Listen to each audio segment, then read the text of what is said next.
But yeah, I went to Canada and it was amazing. Awesome.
Lights go down, the dice are cast.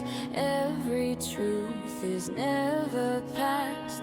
Names are written, oaths are bound. Once you hear it, you are found. Lean in close, don't ask why. Stories live and stories die. Whisper low, the veil is thin. The game begins, so breathe it in. What we hide, what we choose, feeds the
just wanted a memory, but they wanted a finger from Salinas and an ear from Kyria, or a piece of Calder too. I don't remember what they wanted from Calder, but they wanted a piece of him. And then like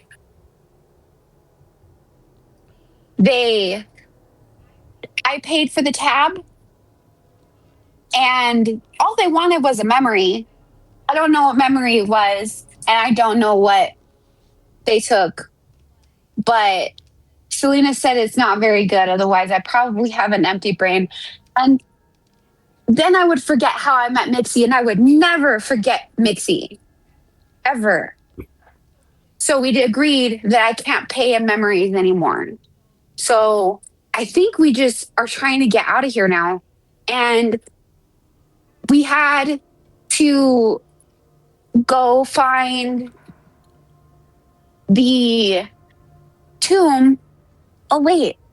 While we were at the tavern, we met this guy who wanted to tell us stories and wanted to learn about the astral sea. He thought I had a ship. I don't have a ship. I am the ship. I fly solo. Well, not these days, but you know. Um, Sorry, I have a cat that's trying to get in my lap. No. Um, and then after talking to some people, we were able to figure out where we needed to go. And when we got there, we um we saw this creature who like talked to us and told us about the dolindars, right? That's the name. Mm-hmm. And then a bunch of vampires came. They did not look friendly like Marceline. Marceline would have been very disappointed in their behavior. LSP was definitely disappointed in their behavior. But they came running after us. And so we had to quickly try and work our way to get inside the tomb because there were rocks on the other side. And so Kyria Misty stepped onto the other side and she used all of her strength that she could to move the boulders so we could get in. And then we blocked the door. And I now think that's where we're at. Though I have to say that LSP was very scared that the vampires were going to steal her lumps. She told Calder not to let them take her body, not to let them get her lumps. That's over. And here we are. They didn't get their lumps. Okay. Did I miss anything? Well, the only thing that you missed, first of all, the gentleman who helped you get to the Dolindar tomb that told you about the transformations. His name is Tamsin Gray. And Yes. he was partly transformed himself, letting you know that when you are away, or when you are here for too long because you don't belong here, the Shadowfell starts to turn you itself. On top of that, if you die here, your body or your soul doesn't get to leave. This is the transition place. This is where you are ushered from the material plane or whatever plane of existence you are on.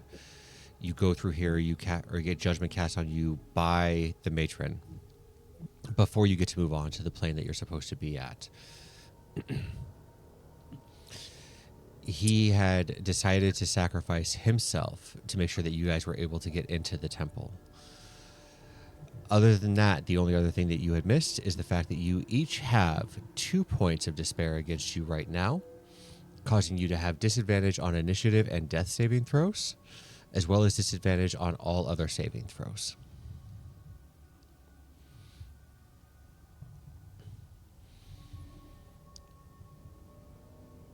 But Okay. I thought we were only at level 2. We are at level 2. Not. You are at 2 Okay. points. 2 points of despair. Yes. Yeah, okay. Can you repeat the effects of that for me, please? Yes. Yes. So the effects on the first level is disadvantage on initiatives rolls and death saves. The second point gives you disadvantage on all saving throws. Wait, I thought the second point was that you couldn't take short or long rests in the Shadowfell. That is the third point. Not. Oh, okay. I guess I got it backwards. Yeah, there was a couple people who were getting close to getting their third one, but they ended up getting saved with some help from the audience. All right. Well, that's a really bad effect to be carrying around. So, I take it that we will just blitz this place down. Well, that is up to you, as you guys currently find yourselves barricaded in the Dolindar tomb with Eldon Keyword, the priest that you guys were able to save from the cultists. Mhm.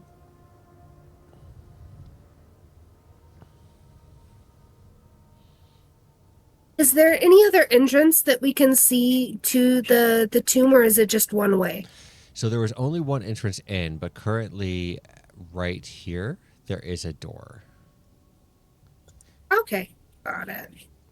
Is Carrie knows we're all really tired and we got to be like really careful in here. If we can barricade ourselves in this room, like if they can't get to us for 10 minutes, I can do the inspiring leader and we could get some extra hit points to help us through this. I think it is safe. If we take some time to like buff up right now, because what was it? The saving roll for despair only goes up when you get like information about the Shadowfell, not by just existing in it. Okay. So I'm pretty sure it is safe if you guys want to like huddle up, do catnap, do inspire leader or whatever. Yeah, I don't think we need catnap because didn't we do like a No, long probably rest? Oh, we did. We're still pretty fresh, so yeah. Let's just do inspiring leader, and we gotta go. Yeah. So I think first we should probably check the door. We don't want to get caught like last time. Is there any way to like barricade it or You guys have already barricaded the door in. the other door? No, so the door that you guys came through that leads outside, you guys barricaded that one. This is the door that goes further into the tomb. Yeah, that's what I was meaning. Can we barricade that door as well so it does not open on us while we're doing our inspiring leader? We don't need to be like conked out, I guess, so it doesn't matter, but So here's what I'll say. You can absolutely take some of the stuff that you barricaded the other door with and put it into front of that door. However, that door swings outward, not inward. So they're still going to be able to open it. They'll just have everything blocking their way to get through the door. If you do that, though, the horde of vampires that are currently outside will have a lower DC on breaking the door down to get into the tomb. not very smart. My bad. I think yeah, if we just keep watch, it's not a sleep thing, so we'll be all awake. We won't get like super sneak attacked. Kyria just pulls out her little lyre and starts playing a song as like I know we're really down in here. She feels kind of detached from her music, like she isn't getting quite as much from it as she usually does. For her, it's like one of the few things in her life she's allowed to be emotional about. You know, in the military, they're very strict. It's something that she threw herself into when she was in a place where she couldn't show any of her personality. And she feels like some of that's missing, and it feels kind of odd to her, but she plays and she tries to cheer everyone up because she knows we've been through a lot. Absolutely.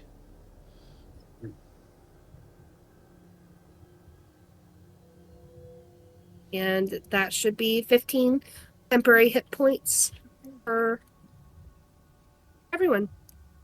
All right.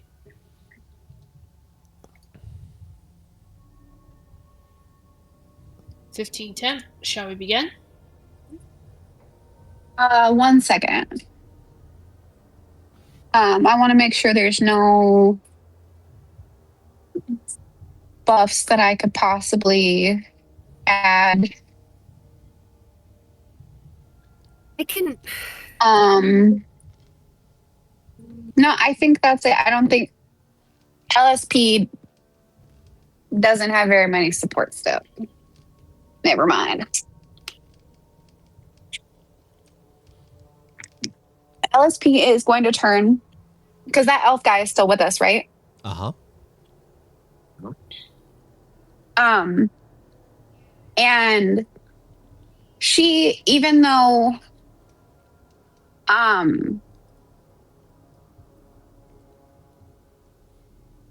she's gonna look at him and say, "Did your notebook say anything about the vampires?" It gives a great deal of information on the inhabitants of the Shadowfell. So why didn't you warn us about vampires? You're supposed to be helping us. You're supposed to be our friend. I never claimed to be your friend. In fact, the last time that you and I had met with your green friend over here, you all attacked me. We didn't attack you. We just wanted to Put use me you in a to lure out. box. You put me in a box. I'm sorry. We saved your life. So No, would you rather be in a box permanently or I saved my own life. LSP is going to pat Kyria and say, "It's okay. It's okay. He's our friend. Right? You're friends." And she's going to look at him very sternly. well, she wasn't like threatening him. She's just like, what? Would you rather have just been in a box fucking permanently and been dead? Or I Understand that? So she's just automatically trying to comfort you. yeah. I'm simply along for a ride home at this point in time. A ride that I wouldn't have to take if you had been more careful when approaching the ritual that the cultists were performing. Now I am grateful for your help, and I will be as much help as I can. However, I can't let you know of all of the dangers in here, for if I were, we would be here for years. And if we are here for years, that means that my loved ones back home will no longer be there when I get there. What do you mean by that? Does time pass differently here? For every hour we are here, a day passes on the material plane. Oh shit. We definitely missed roll call. I think you. Yeah, we're probably fired. Don't tell Calder, though. And LSP totally says this loud enough for Calder to hear. Calder's right here. I know. That. Like, oh no, I guess we ain't getting our money from that jackass. Could we all agree that for the time being, getting out is perhaps the most important priority? We can discuss the social ramifications of our absence later. Yeah, shall we? All I'm right, ready to be fast and take names. Let's go. all right, Calder, shall we? We gotta lead the charge.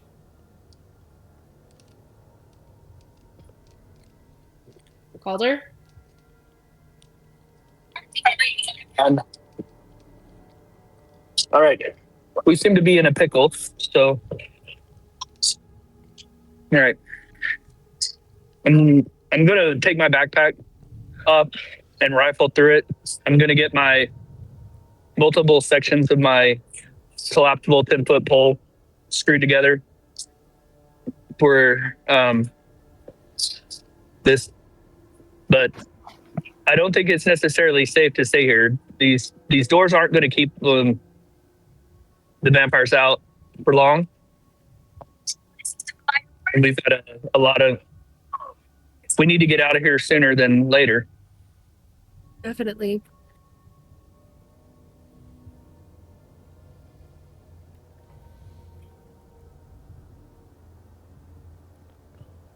Who would like to open the door? Shall we go exploring?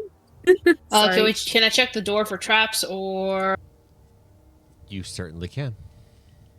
investigation? Yes, please. Come on, D&D Beyond. 7. Looks great. All right, I open the door. Grabbing a hold of the handle, you hear the click of the latch.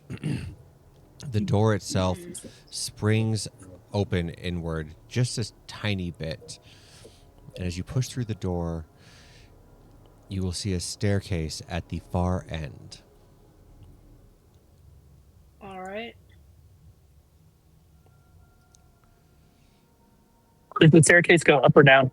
Down. All right. Shall we go? I'll start moving down the hallway, the passage, clicking on all the floor with my 10-foot pole out in front of me. But I'm tapping it back and forth like like as if I were blind and using it as a stick to try and see where I'm going. Okay. About halfway down the staircase, you find a weak stair itself. It's not necessarily a trap, it's just due to poor condition. You're not entirely certain how much weight that it holds, but you're easily able to skip that stair and continue on without taking any kind of issues. Is it something I could cast mending on just to strengthen it up? Yeah, absolutely. Then I'll do that. Okay.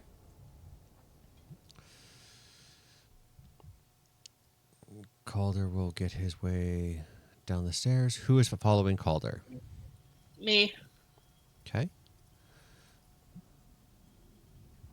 Oh. Hey. Kyria, you are going next. Yeah, and because this guy keeps insulting us and like basically saying that we're not protecting him, I'm going to grab onto his arm and he's going to be right next to me the entire time. Okay.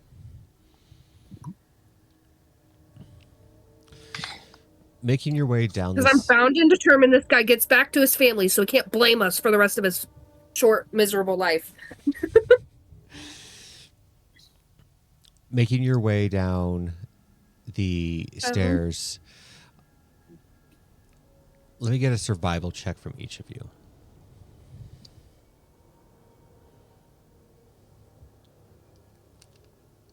$19. And we have disadvantage on these, right? No, it's not a saving throw. Oh, okay. Out of 22. 11.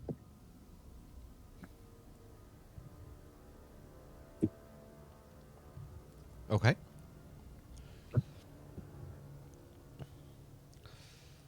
Calder. I'm trying to roll mine. Give me a pick. Give me 1 second. Okay.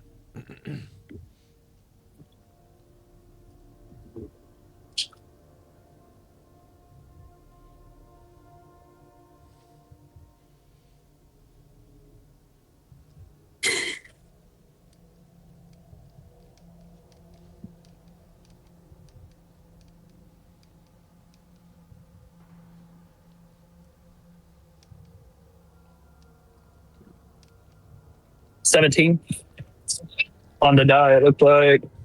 Oh, it's a total of 17. Okay. LSP, what did you have? 11. Okay. LSP, you will realize that you are a ways underground. In fact, these stairs probably take you more than 100 feet underground. Everybody else, you will realize that you are exactly 225 feet below the surface going down these stairs. Oh, dang.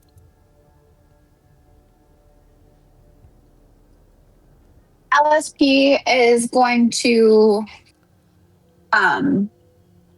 turn to Calder and say, do you think there's more vampires down here? More than likely. Don't vampires live underground?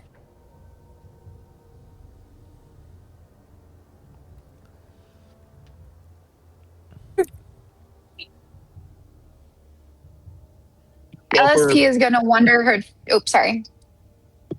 there's probably stuff worse than vampires here. Thing is how the vampires were in the Shadowfell, thank you, and vampires were on the surface.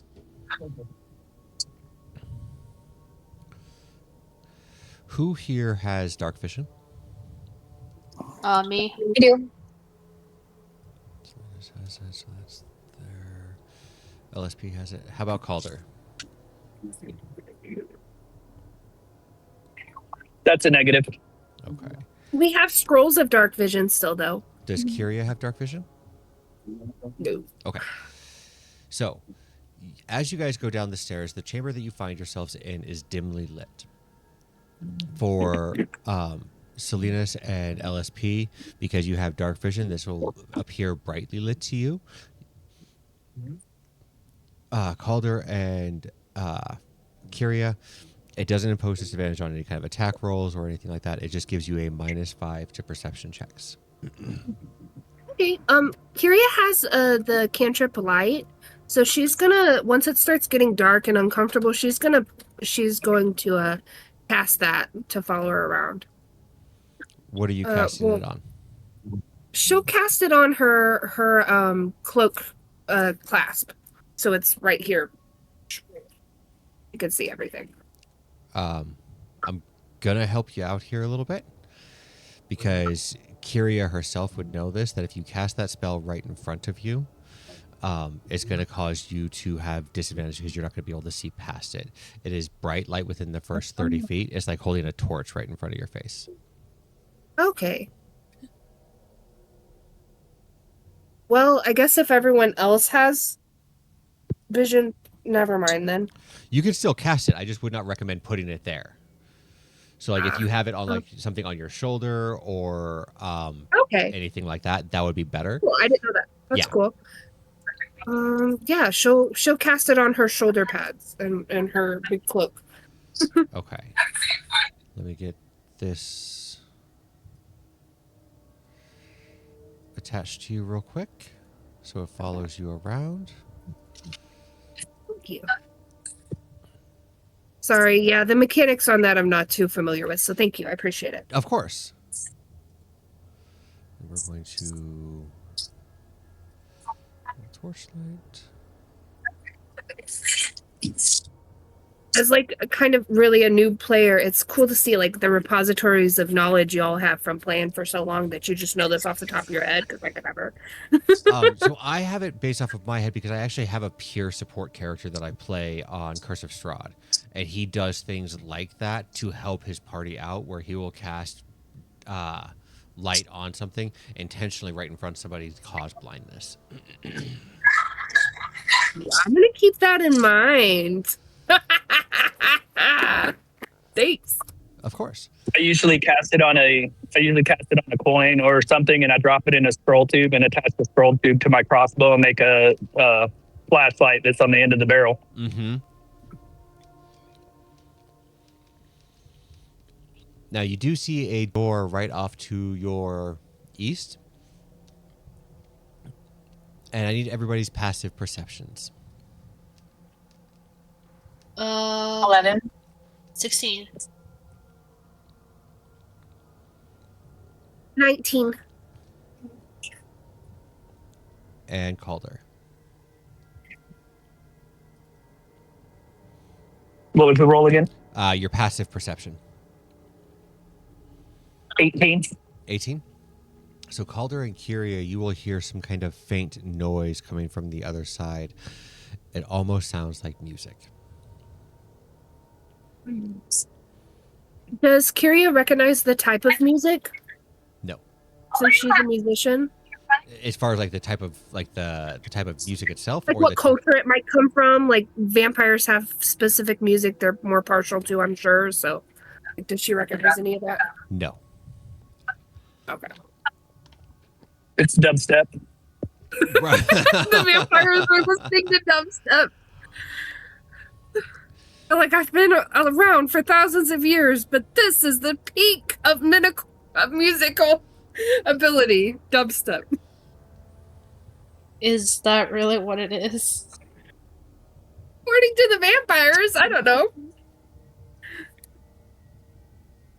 makes me think of What We Do in the Shadows. Those vampires would probably say that. Is the music, is it something we can identify, like a particular song, or? Not with your guys' passives. If you guys would like to roll to see if you can listen, get a little bit more clarity for it, absolutely. Yeah. So would that be a perception or Yes. would it be Yeah. investigation? It'd be your perception. Okay. And because it's sound based, not sight based, would I still be at the -5 to the protection or perception roll? No, it would not. And you would not have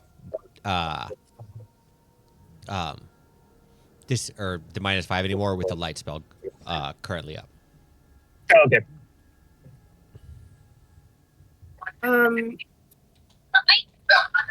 21.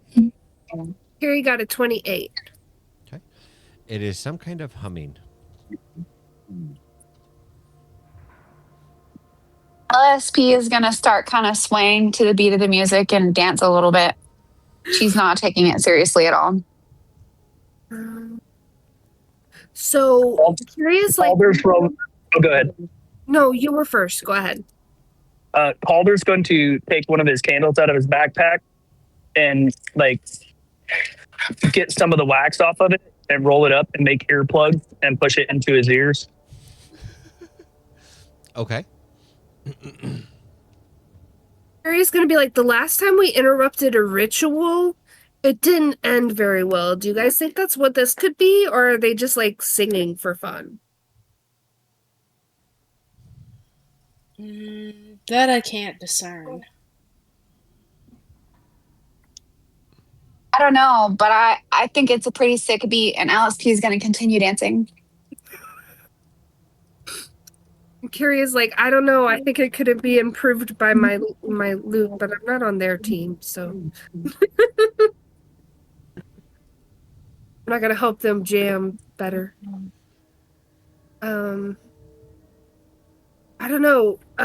Salinas, you're really sneaky, right? Do you think you can sneak closer to see like what's going on? Ah, yes, okay. I cast invisibility on myself. Love this ability. Okay. I'll cast invisibility on myself and someone open the door. And I guess I'll go sneak in.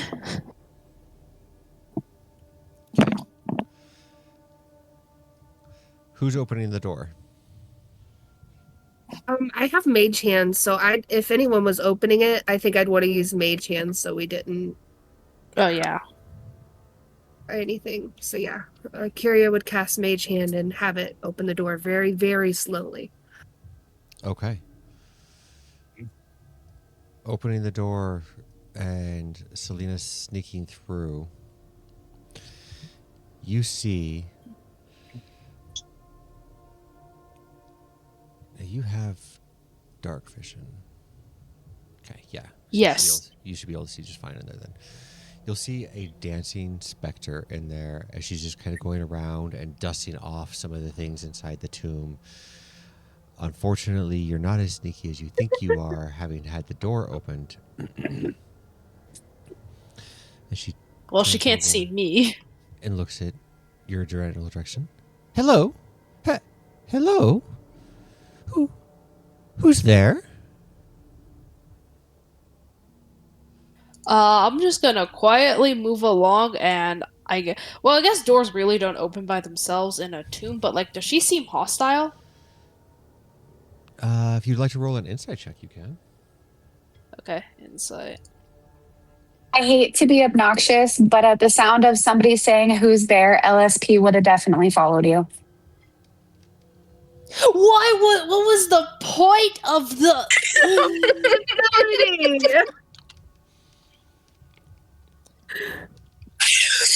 It's okay because LSP's passive is low enough that she wouldn't have heard it. Oh, okay. Then I didn't hear it. Saved by your own low stats is so funny. Okay, DM. 11. I'm not rolling very hot today. She's a ghost. She's Oh. really difficult to read. But she's not Well, yeah.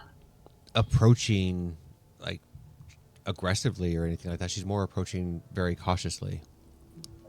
Okay. In that case, I will drop my invisibility and approach her slowly. Hello there. Hi. Can I help you? Does your invisibility does not come off until you cast a I can just spell drop or it. deal. You can't just drop it. Okay. Yeah, it's concentration Yep. because I'm casting invisibility as a spell. Okay. Perfect. In that case, yeah, she'll when she sees you, she'll tend to jump just a little bit. Give me 1 second here. I gotta fix Okay. this.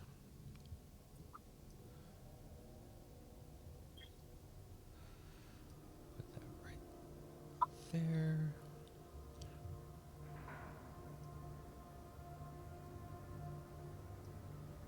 There we go.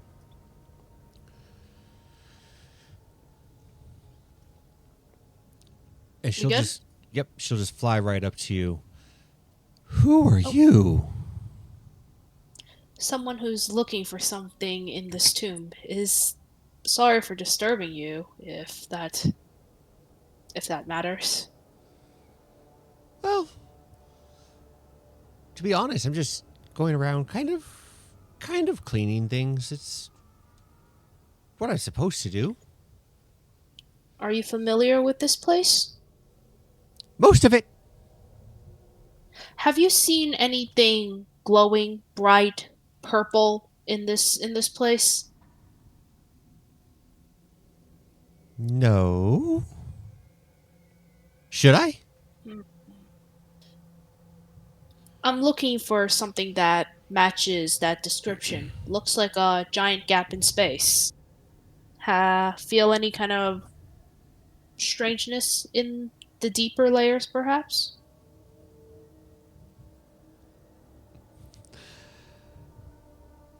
Deep, like further in? Yes. Well, my mistress is further in. Perhaps she'll know what you're looking for. Although she gets kind of cranky. Who is your mistress? Lady Dolindar? Dolindar. Do I know who that is? I feel like I should. That is the name on the tomb. Lady Dolindar. In that case, could you take me and some of the other people I am here with to her? We're looking for something quite important. No. No? I would love to sit there and say that. How do I put this? I'd love to say yes, but there's a small problem. What's the problem? You're not their family, and if I bring you in About there, that. if I bring you No, in there, about that. DM, I reach into my coat and take out the brooch I took that I recovered from Thamson before he heroically sacrificed himself for us. okay. If my assumption about Thamson is correct, which I believe it is.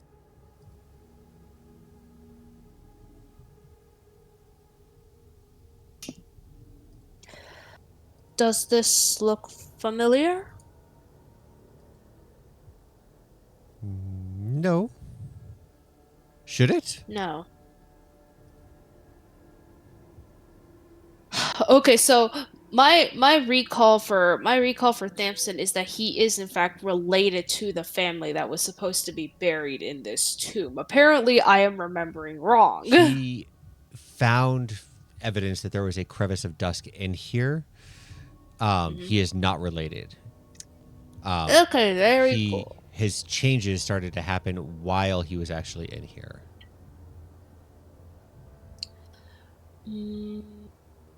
I see. Okay, well, I'm gonna have to reevaluate my approach then. Can I roll contested persuasion, maybe? You can roll a persuasion check if you would like. How does 28 sound? And she'll look at you and I'd really like to take you. I mean, you seem nice. You said you had friends, which that's always good too, but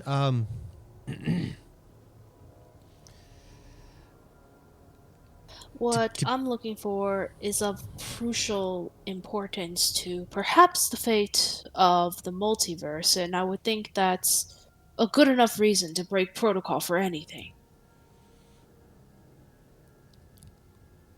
is it worth your life? I would say that I have already risked my life by being down here. You should have seen the vampires at the door. While I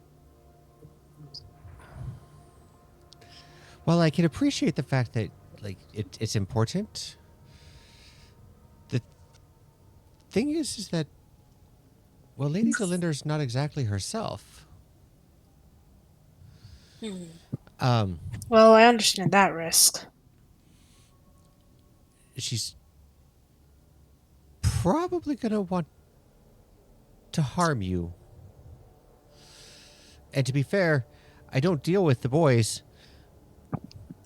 And you can't pass through walls. Which is an inconvenient truth, yes. So, in that case, my question is in what direction should we avoid if Delinder is not in a good state of mind? Well, she's all the way in the back. Um, so that's probably where I definitely wouldn't go. But as mean as she is, the boys are worse.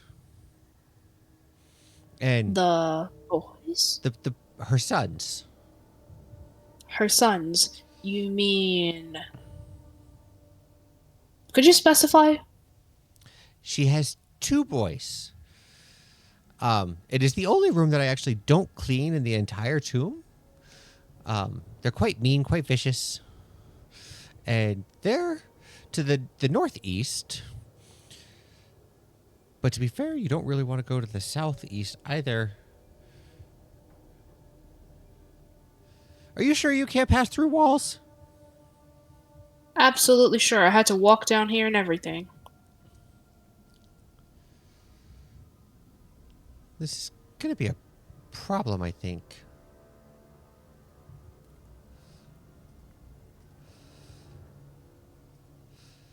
Are you saying that essentially they've been blocked off? Well, no, I'm just saying that because you're alive, that this place is, well, I'm well aware. so here's the problem. I don't know of a purple thing that you're looking for. But the matriarch would probably know if you could actually get her to talk. She's not very much in a talkative mood lately. In fact, when she's awake, I typically don't go back there. The boys are always I would think awake. I would think that the matron is never in a talkative mood. Not the matron. The matron of Ravens is totally different. The matriarch. The matriarch. Apologies. Lady Merwin. That's her name.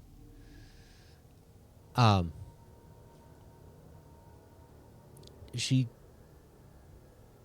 Well, to be fair, she. Do you know how they got here? I would love to know. Where's your friends at? Right behind me. Okay, I guess it's about time I introduced the party. Okay, everyone, come on in. The ghost is safe. Hi, Ghost. Hi, I knew me. Were you singing that awesome song? I was humming. Well, I like your humming. Well, thank you.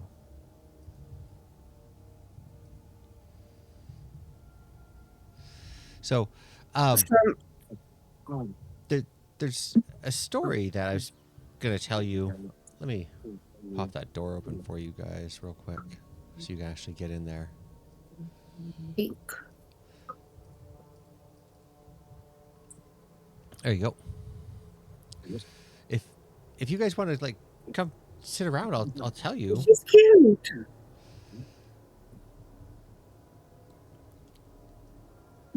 So And LSP is going to sit down right in front of her crisscross applesauce and look up at her with rapt interest.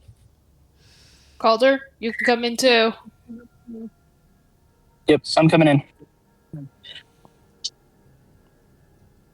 so a long time ago, there was a family from a place called Faerun. Do you know it? Yes, Faerun, our Perfect. world. Perfect. So they were doing all kinds of experiments and stuff like that, and they were trying to harness certain powers, and the people got upset. And when they got upset, they banished them, I guess is the best way to put it.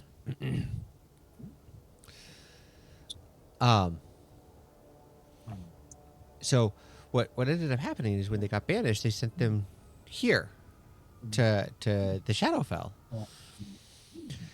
And then they closed the portal and they put some kind of curse upon the family. And Curse upon the family. the Dolindars, that's my family. They spent lots of time here and got to know people and did all the stuff that they could do to try to find out how to get to a new portal. Fat lot of good that it did them, because when they got to it, they couldn't cross into it anyway. They weren't allowed to go home. So then they found me, and they offered me a buttload of gold to to take care of their tomb that they built. It's been pretty nice as far as keeping it clean. I keep to myself, and I get to do all my job, and all that kind of stuff.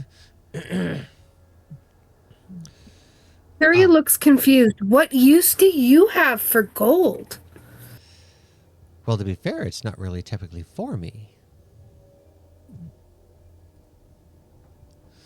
Oh. Then who is it for? My family. They How Makes long have you been gone from your family? I've been dead for what day is it? I tell her the approximate date. It's probably changed since we've been in here. 500 years. Oh shit, so you're funding your ancestors. How cool. This is literal generational wealth. I mean, yeah, I guess that is exactly what it is. So the I deal, want a dead old rich ancestor that sends me money. the typical deal was that I cleaned this tomb in my life and the next, and they throw money towards my ancestor. I'm not entirely sure how it gets there. Oh, it's just like they're extra lucky. Wait, you said they give gold to your ancestor. Where does this happen? I have no idea. Do you know? No, I don't know, but that's actually you said that if your family is from Faerun and that gold is given from this tomb to them, then there's a point of transfer. I'm looking for that. I haven't seen it. I don't know how they get it there. I just know that they're supposed to do it.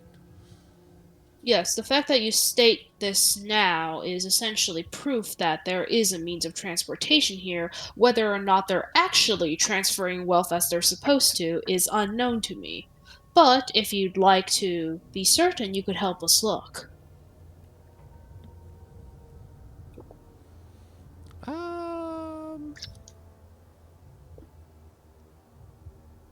Where would you look? You don't have to help us do anything if you don't want. You can continue to hum and clean. Yes, you don't have to, but we're essentially looking for something in what could be a very large tomb. And if you can pass through walls, it might be very helpful if you are willing to provide some assistance. But where would you look?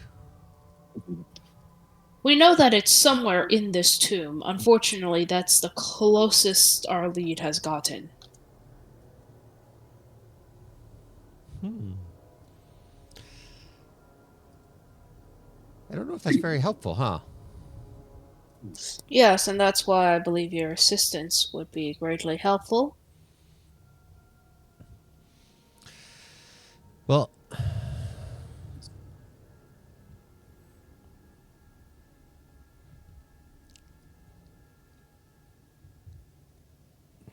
Curia pips up. I have a good supply of gold myself. If I promise to find your ancestors, if they are, where are they in Faerun? You know, the last time that I was there, we were in a place called Silvery Moon. Silvery Vu? Silvery Moon. Oh, Silvery Moon, sorry. Okay. I can send your family some gold if you would be willing to help us. Sure. So, like I said, I told your friend here because she seems very nice and very persuasive. If you go back there to the northeast, that's where the boys are at. I don't recommend going that way. If you go to the southeast, there's a treasure room down there, but I don't really recommend going that way either because the door itself is locked and I don't remember the password to open it. That you can get Is into there any trap there? you can get into the treasure room through the door down there, but the door to get to the matriarch is locked, and I don't remember the password because I haven't had to use it for like 500 years.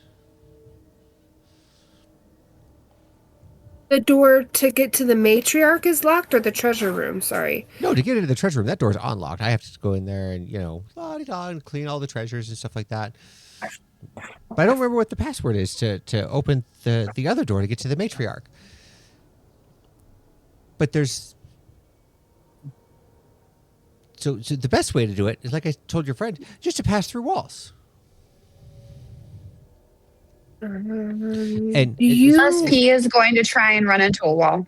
is from where?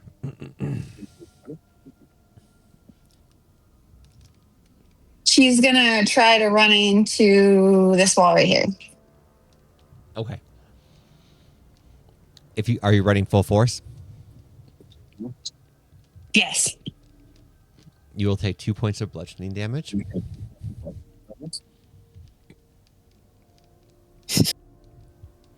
She's gonna rub her forehead and say, I don't fit through walls, guys. Did you expect to? Well, I've never tried before.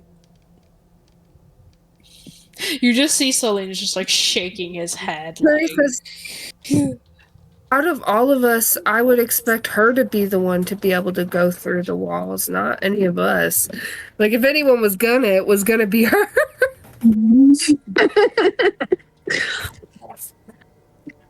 She's like halfway there, but not quite.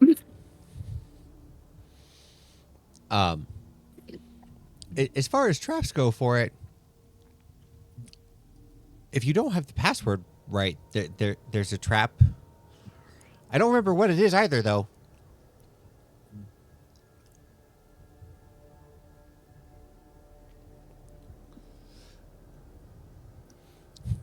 LSP. Question. Hold on a second. LSP. You are targeted by 2 wild magic effects as you run into the wall. Okay. So that's a D100, right? Yep, twice. Okay. First one is 64. Next one is 13. Yay, not a 3.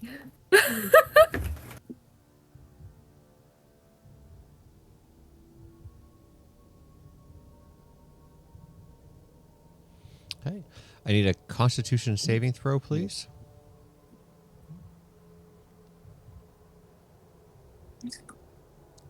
Constitution. Uh-huh. And this is at disadvantage, right? This is a disadvantage, correct?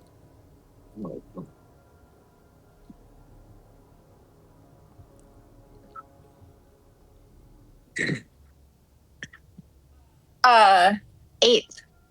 8. Okay. Mhm. Because of that damn disadvantage. That's okay.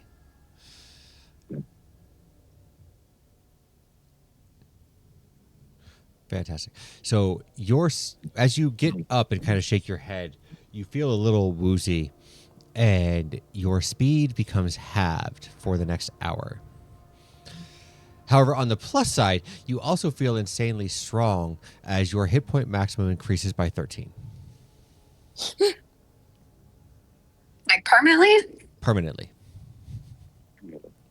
Nice.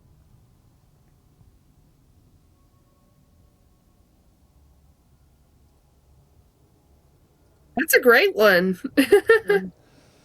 Ooh, we got a blessing as well from Mixie. Yep. So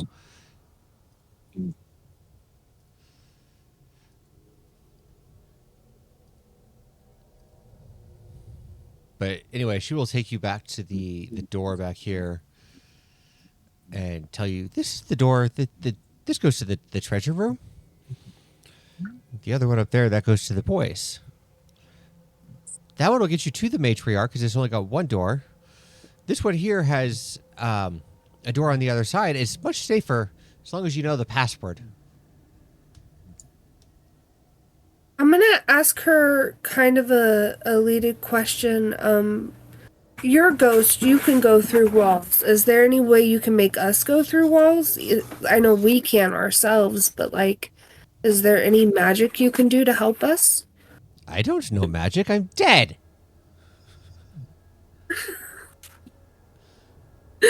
Okay, well, some dead can use magic. I wasn't sure if you were one of them. Are you dead? No. Then how do you know you can't do magic when you're dead?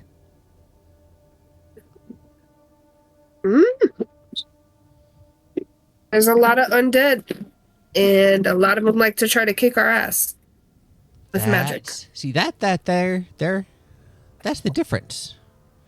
There's alive or living like you. Then there's dead like me. And then there's undead, which are things that used to be dead that got brought back to life.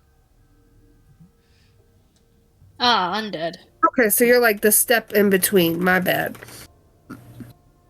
No, I'm Numi.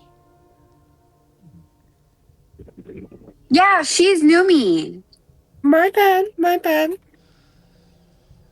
But LSP is going to rub her forehead as she continues to think about how she wishes she could put through walls.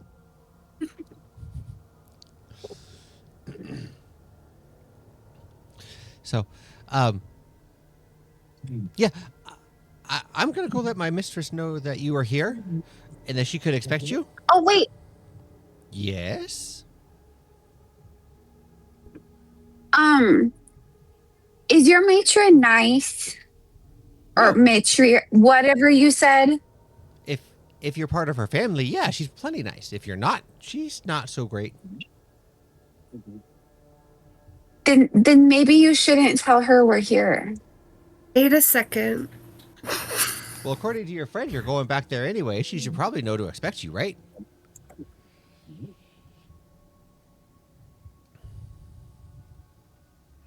I mean, that's manners, but I don't have very good manners. There's always time for growth.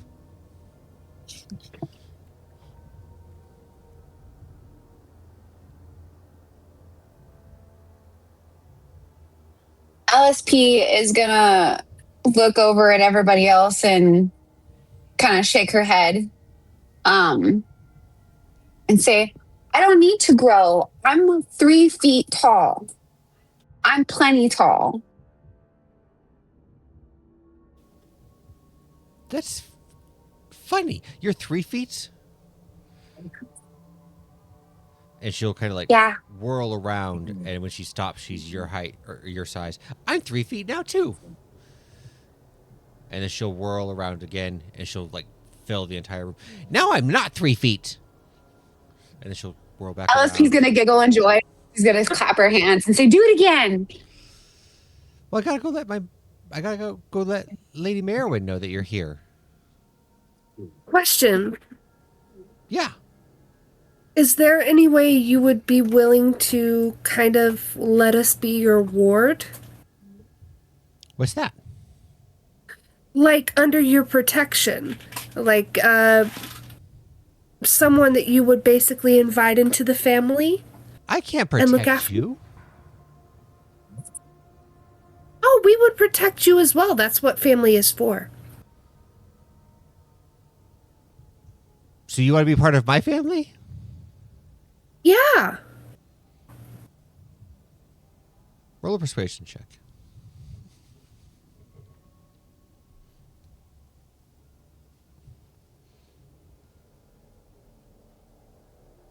$11.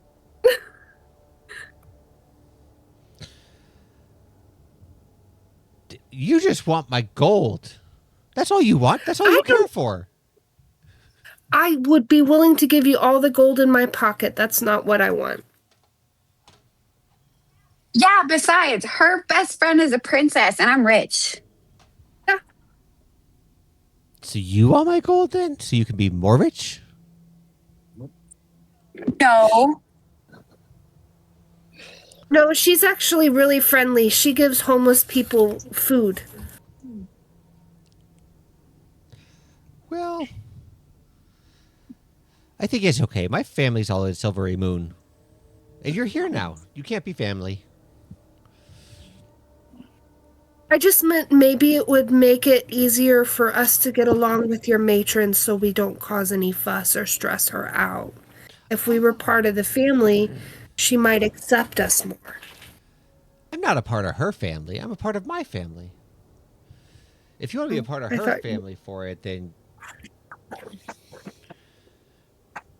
Well, if you wanted to be a part of her family, then, you know, I guess you could be, but since her family is cursed, I don't think the purple thing you were looking for would help you.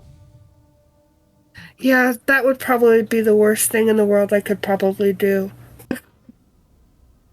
Thanks for that heads up. I just shrugged. I just want to avoid conflict if I can. We didn't come here to disturb her rest. So you don't want me to go wake her up?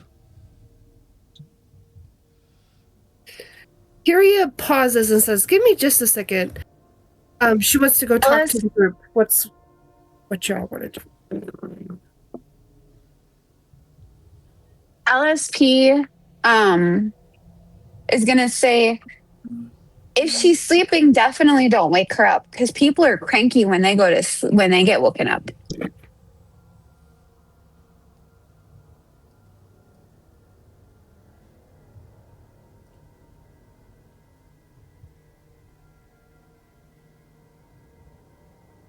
That's very fair.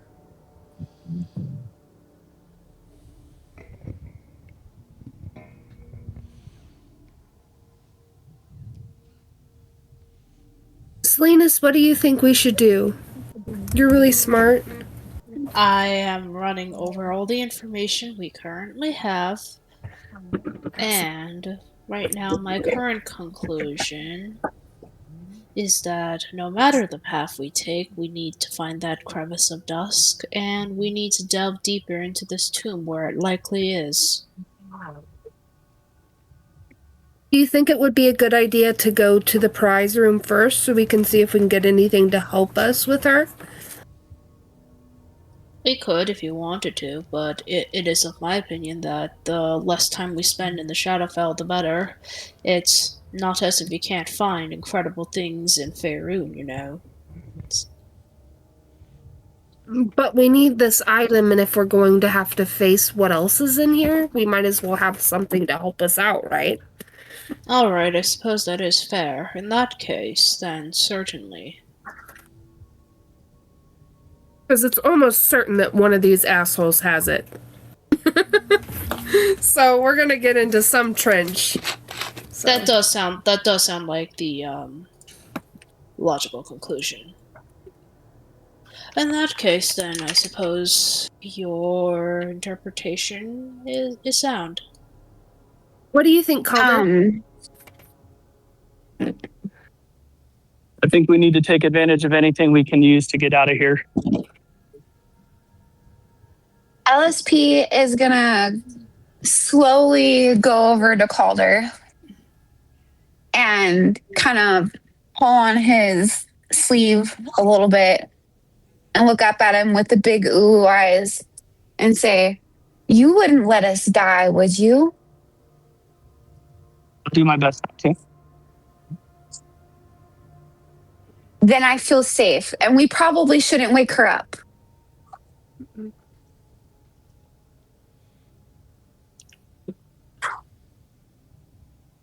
Okay.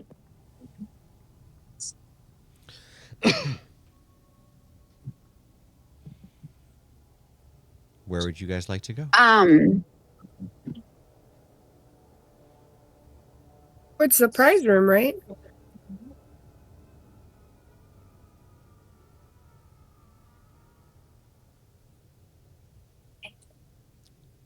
That was what? Towards the prize room, right? Shall I we? believe. Murphy, you gotta stop. You can't type on the computer right now. So who wants to be the one to go first? Kiri can still do mage hand, so maybe use mage hand on the door, or we should definitely check this one for traps.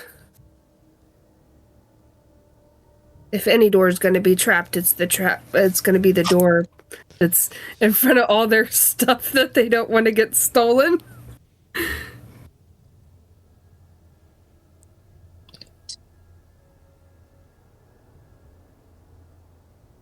So I guess Kyria would inspect the door Okay. to see if she could notice anything. Okay. Go ahead and roll me a investigation check. 13. Looks like a fairly fancy door made of sturdy wood. Nice golden handle, golden rails on the outside of it. Doesn't appear to be trapped, just appears to be expensive. Okay.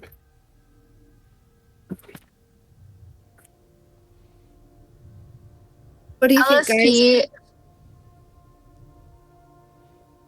LSP is gonna stick close to Calder. As she trusts his 10-foot pole to not only go fishing for friends, but protect us from traps. So she's going to stick close to him as we go forward. Okay.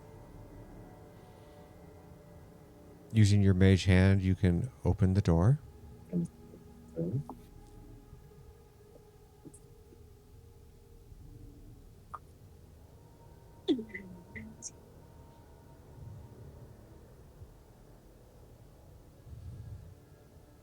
I cannot hear you. I muted myself because I have a habit of being annoying. So she forms her mage hand with just like a little jingle, and then it gently opens the door, or tries to at least. Okay. The door opens without any kind of problems. No traps go off. Was not locked. She's pretty suspicious again that the shit is not being watched. So she's gonna take like a potato out of her bag or something and throw it onto the floor in the room. You hear it roll around and watch it, but it doesn't trigger anything. Okay. I don't know. It passed the potato test, guys. I think it's good. As you enter, the vault itself contains 6 pedestals all in the middle of the room, each bearing a different kind of treasure.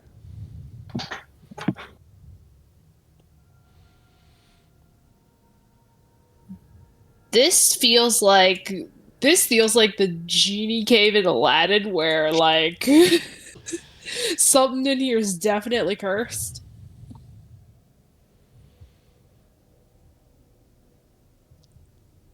Salinas, So from oh, go ahead. you Yes. have dark vision, correct? Yes, that's correct. And your passive perception is what exactly? 16. 16?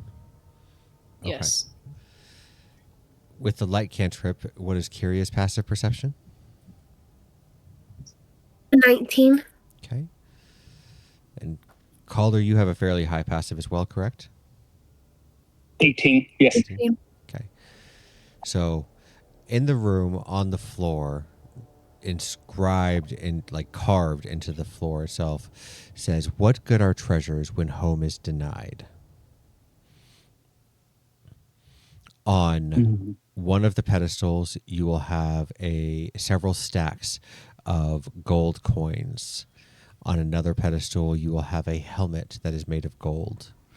Another one contains a round globe made of glass. Another contains a necklace. One contains a book. And another contains a snow globe. That's a globy stuff. Okay. DM, can I like roll like Arcana to see if any of this is actually magical? You would have to do detect magic to see if it's actually magical.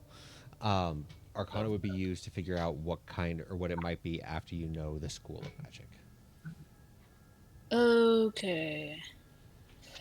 We got some time for me to start ritual casting Identify like crazy.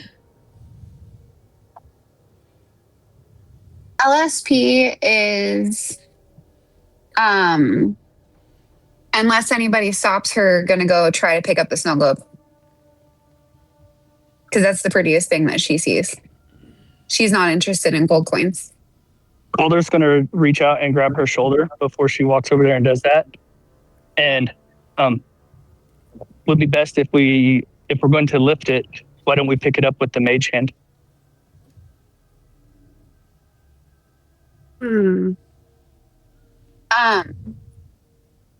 LSP is going to look very disappointed and say, I don't have mage hand anymore. They took my staff. Don't worry, LSP. I got your back.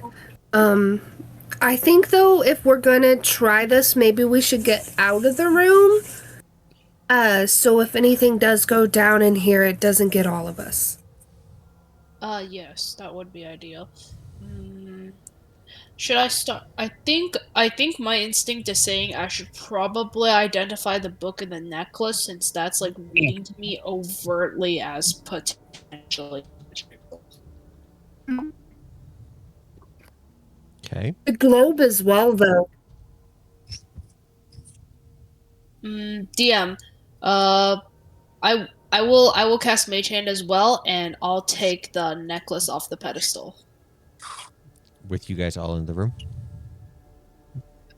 Not while in the room. I will move out of the room. And Calder's going to stand in front of the door, like just outside the room, with his shield braced in front of him. LSP, get out of there. Calder, also get out of there. Yeah, I'm not in the room. I'm just on the outside of the door. Okay. LSP will be right behind Calder.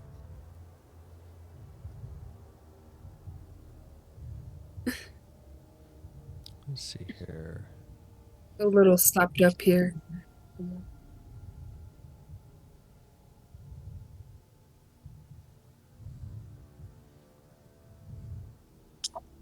Mage hand has a distance of 30 feet. Yup.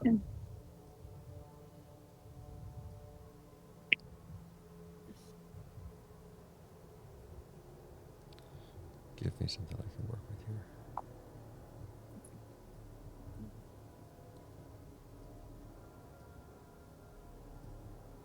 There we go.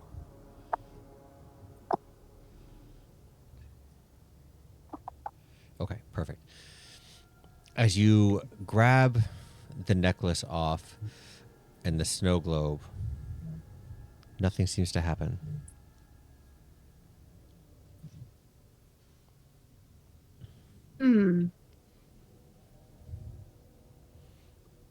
LSP is going to look up at Calder and say, "Can I have the pretty globe now?" Yeah, I wanted the just glass globe, not the snow globe. Okay. The globe of glass. The snow But does globe. LSP want the? Yeah. The snow globe LSP has a miniature, or tiny, very intricate, very well done replica of what Neverwinter used to be before Mount Hotenau exploded. It has golden inlays along the outside as well as throughout the town itself. And when you shake it up, it doesn't actually have snow, it has silver flecks in there.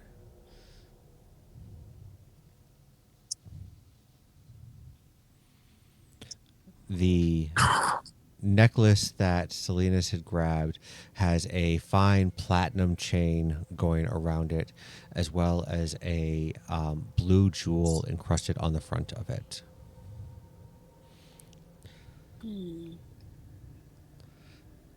The All right. So. Oh, go ahead. No, go ahead. Oh, I was just like, okay, if the necklace is in hand, I'm gonna also retrieve the book. Okay. The globe that Kyria grabs has different dots on it on the outside that look like they have been etched in. The the glass is kind of a smoke, so you can't really see through it. But it seems to have, like I said, it has the dots, and then there's like little like lines that go through it as well. The book is called Out of the Endless Prison.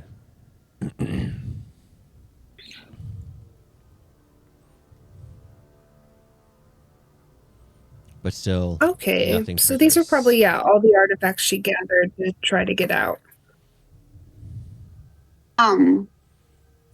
LSP is going to hold up the snow globe to Calder and say, "Look, it's shiny. It's like Mixie put her pixie dust in here and it was all over Neverwinter." Yes. My gram had one of those on her mantelpiece. Seeing as all the other stuff didn't hurt, I look at the helmet and I think, Calder, do you want a helmet?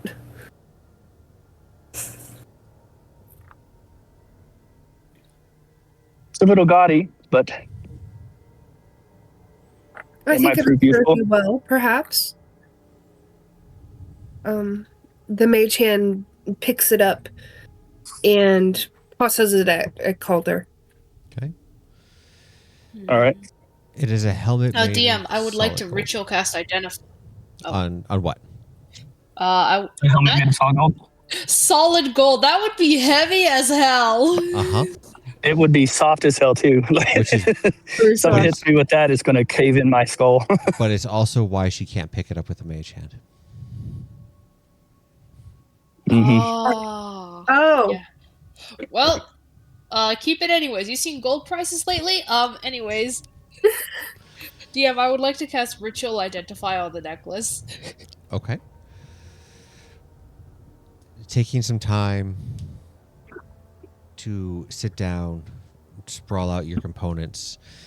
and casting Identify onto the necklace, it comes back to you as the Necklace of Adaptation. On the back of it, Necklace of Adam. on the back of it with the Identify Okay. spell, you will see that there is a place where it's a little tarnished, and as you start to rub your fingers over and this spell takes effect, the the stuff starts to disappear and letters start to glow on there. My breath is yours. Merwin, take it away. Merowyn. Oh, that's emo. Interesting. Once I'm done with casting that, I will slip it into my bag of holding and start examining the book.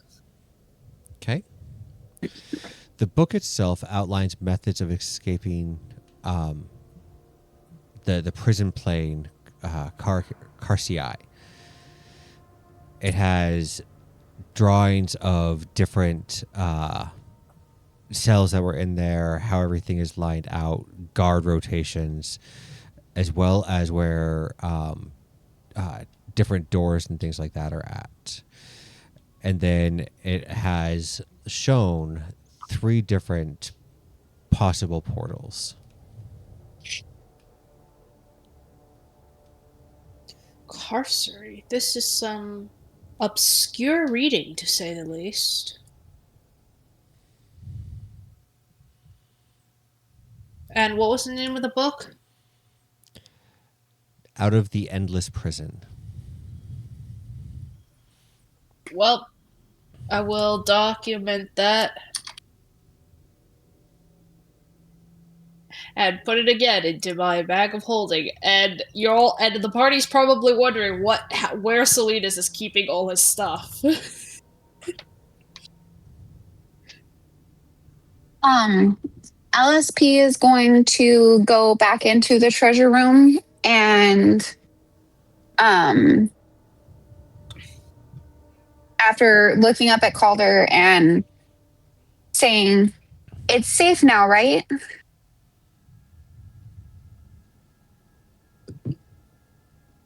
As best as I can tell, but let's see. We should perhaps investigate just a little bit more in here. It seems too easy. LSP is going to investigate the coins. She's going to look at them really hard. She's going to do her best to do what she thinks Calder and everybody else would do to investigate. She has no idea what investigating is. You're investigating the coins, is that what you said? Yes. Okay. While she begins to do that, Calder is going to utter a prayer to Ilmater to grant her guidance. Okay. Go ahead and roll an investigation check. I'm not good at these.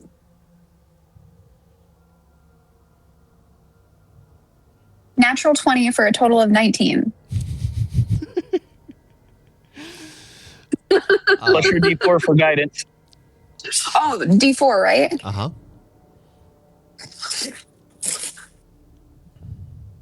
4. 23. Okay. They are standard gold coins. However, they are insanely old. To somebody who is a collector, these are probably worth more than what they are in there, but otherwise they are 2,200 gold pieces. If you can find a collector, you can get about 2,800 gold pieces worth out of this. LSP is going to open her pocket and start scooping them in. You're gonna, okay. Is anybody in the room with LSP as this happens? Obviously, Calder is because he gave her guidance. Oh no. I think I'm outside examining the necklace and book. Okay.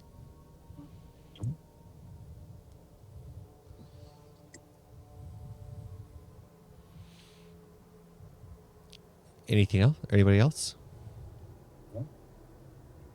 Okay. Calder and LSP, as LSP is scooping the gold coins in there, it's not a trap that triggers, but there is something that is happening as you can hear a faint. Whoa. Almost like a harmonizing coming from the northeast side of the room. And as you look over there, the wall itself starts to appear to be glowing down the hallway.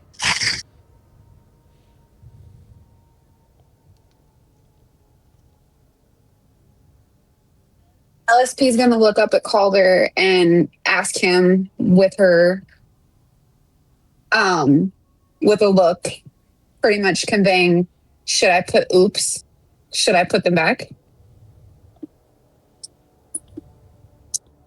You said the sound is coming from down the other side of the room. It's coming from the southeast or northeast side. Excuse me. You guys came in the northwest side. No. Okay. So yeah, it's on the other side. There's a hallway over there. So I don't think we have enough time for you to stack all the coins that you just shoved into your pocket back on there.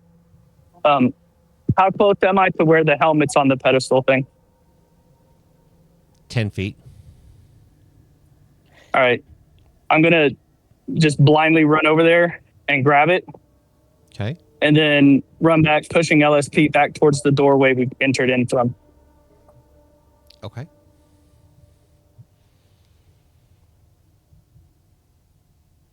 And just try and get us through there. As we get through the door, I will again turn around. And does that door open into the room or out? Into it. Okay. And there's probably no way to bar it from the side around so that it couldn't be opened back into the room. Huh? No. All right. So then I will once we get into the room, I will brace myself in the doorway, turn around, shield up front to see what's coming. Okay. You sit there with the door closed momentarily, waiting for anything to happen. No explosion. No kind of detonation of any kind. How long would you like to wait there? About 30, 40 seconds. And then listen at the door, see if I hear any movement in the room. No, sir. All right. I nudge the door open again. Okay.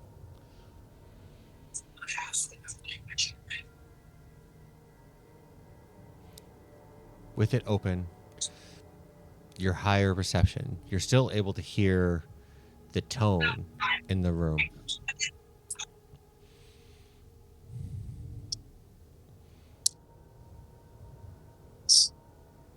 Okay.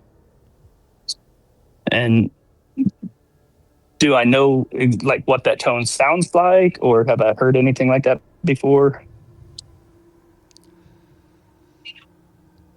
Calder himself, no. You as a musician, about a B sharp. So specific. Okay. Sounds like trouble.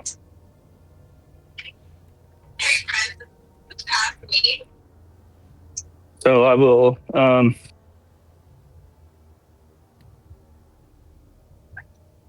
will No, I don't detect any kind of like harmful effect from it, just other than the mildly activating my tinnitus. Yeah, it doesn't seem to be causing any kind of damage to you or any kind of psychic abilities or anything like that. So Okay. I will go back into the room. That's pretty much everything that was on the pedestals, right? that is everything that was on the pedestals.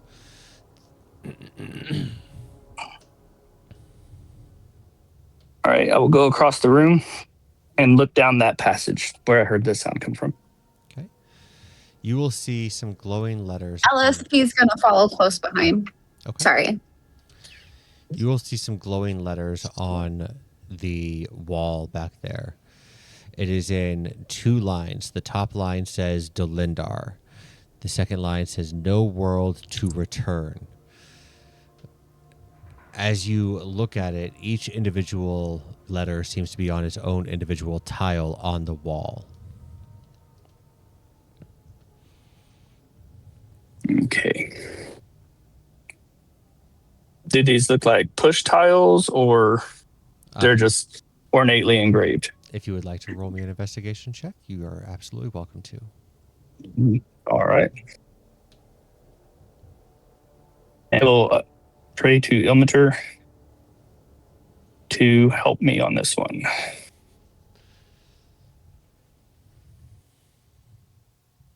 16 plus 3, so 19. 19. They do look like individual push tiles. All right. And with your 19, you can gauge in between the tiles themselves and you see threads going over to the door to the north. Numi told you about a password that you have to enter to be able to open that door. Okay. I'm pretty sure I put that down there.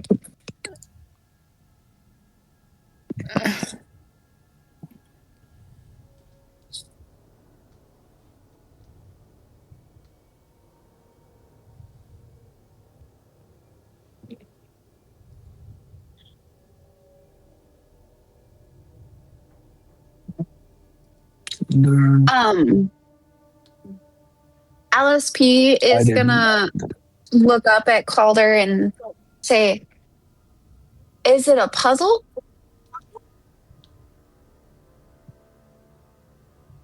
Or how do we get through?"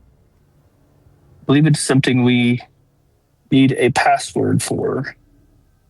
Did I write it? Did you try password? That's my password for everything.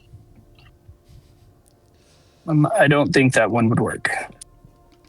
But I'm not 100% Well, then they're not sure. very good at they're not very good at making passwords then, because it should always be password. I kind of have an idea, but I want to run it by the group. So Kira has an option to where she can animate stone and make it into a object to where a spirit can inhabit it, and it can be any spirit. I can do a healer, I could do a tank, but I can also do someone just to give information. And I think it would be a good idea if it's not too metagamey to like summon a spirit of the family. Maybe we just ask them for the fucking password.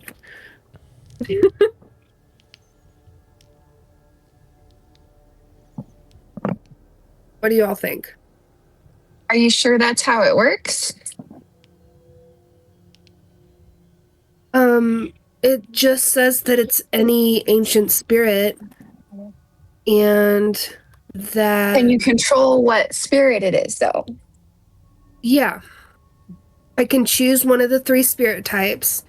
I can do a sage, healer, or warrior, and like ask questions. It obeys my commands. It's friendly to me. Would that be something that would work DM information wise? Like, would they be obligated to talk to us? Would they still have their memories? I was leaving that kind of flavor up to you. You can certainly try. Curia really wants to try out her really cool freaking spell that she hasn't gotten to use yet.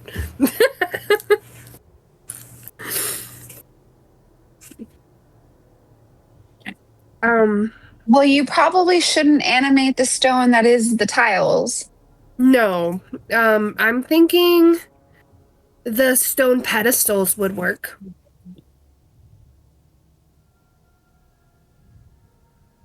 If they are.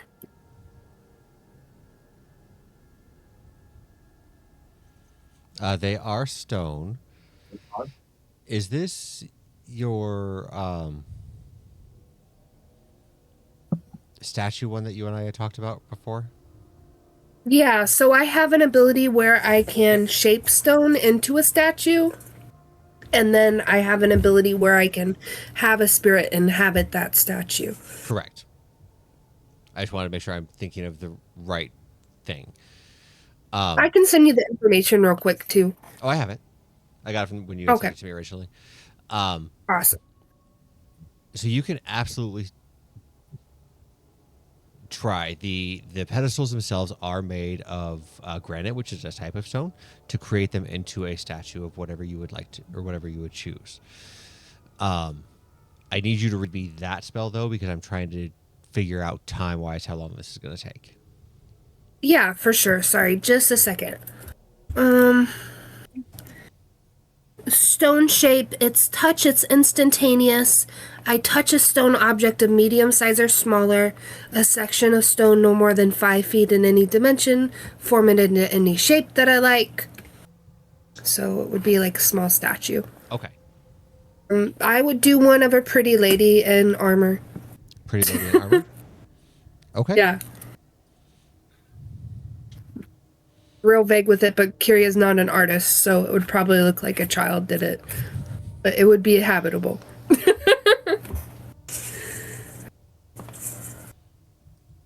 So, creating your statue.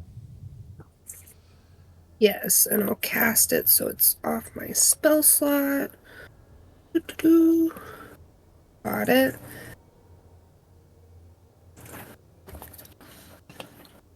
Okay. And then the other one is just a... Sorry, it's a... It's Is it a like once... yeah. Yeah. That one I had pulled up in front of me, so that one I knew. What are you trying to call into it?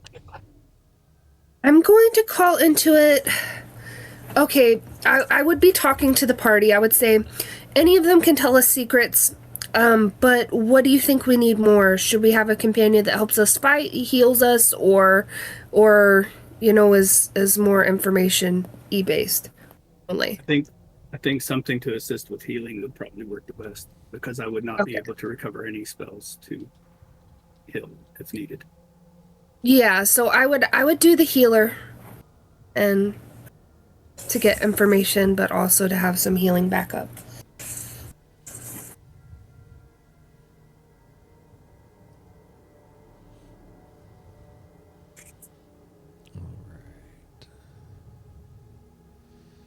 And so their hit points will be 5 plus 50. So 55.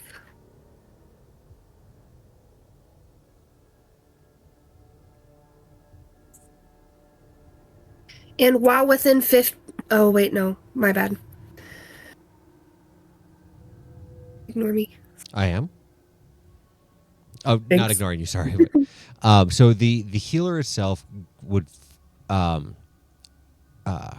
hit point maximum increases by the amount equal to the level in this class. So, Kyria, you would gain an extra 10 hit points. You gain the Is same. it temporary or total? It is temporary while your statue is around. But it is not considered temporary hit points. So basically, you're able to increase your hit point I maximum. can add it to my max. Right. So it doesn't count as Okay. actual temporary hit points, but it is a temporary benefit you gain while they're around. But you are the only one who would gain it. You also regain an I've got to additional. step away for a second. Okay. We are back. You also regain an additional 1d8 hit points. Then the statue is able to choose a creature it can see within 15 feet of itself. It flares out with invigorating light, and that creature gains 1d8 temporary hit points. And that is an action that it is able to do, so it's not going to be able to help fight. Mhm.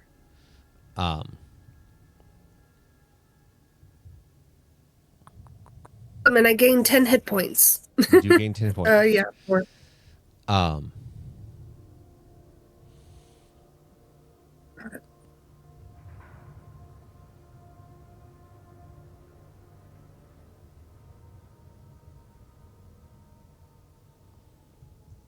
Trying to figure Right. out.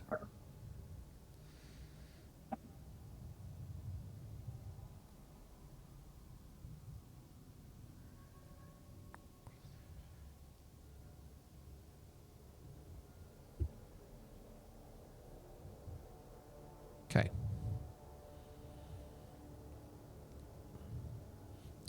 So the statue itself springs to life. You watch as its stone eyes blink, and it looks up at you. Mother, is that you? I guess you can call me Mother, but I'm just the one that summoned you. Thank you for coming to help us. It's my pleasure. What shall you have of me? Are you of the family of this tomb that we're in? I would have specifically called like spirit of the family. I don't know if I have that level of distinction.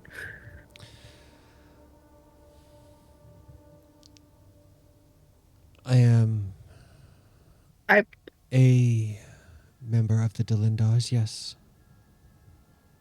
Well, I was wondering if I would ask you a favor, if you would be our companion for this jaunt through your family tomb. I'm not entirely certain why you would want to jaunt through this tomb, but I am with you until I am no more. Okay, so I point over to this, I say, we want to go visit this room. Do you happen to know the code to this?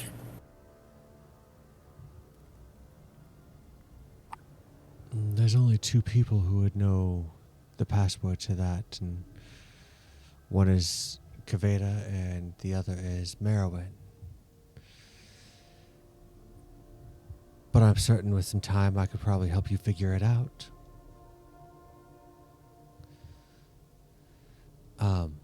Okay. I lead her over to it, and I'm like, what do you think this means? Let's see here. Dolindar, no world to return. This probably has to deal with the fact that they were not ever able to get back home. They were cast out and a curse was put upon us. We found 5 crevices of dust throughout the Shadowfell and could not use any of them. We even learned how to open portals ourselves to go from plane to plane and still could not pass through those.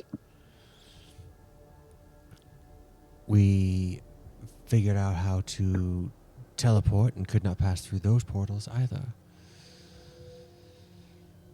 Unfortunately, it made most of my family quite sad.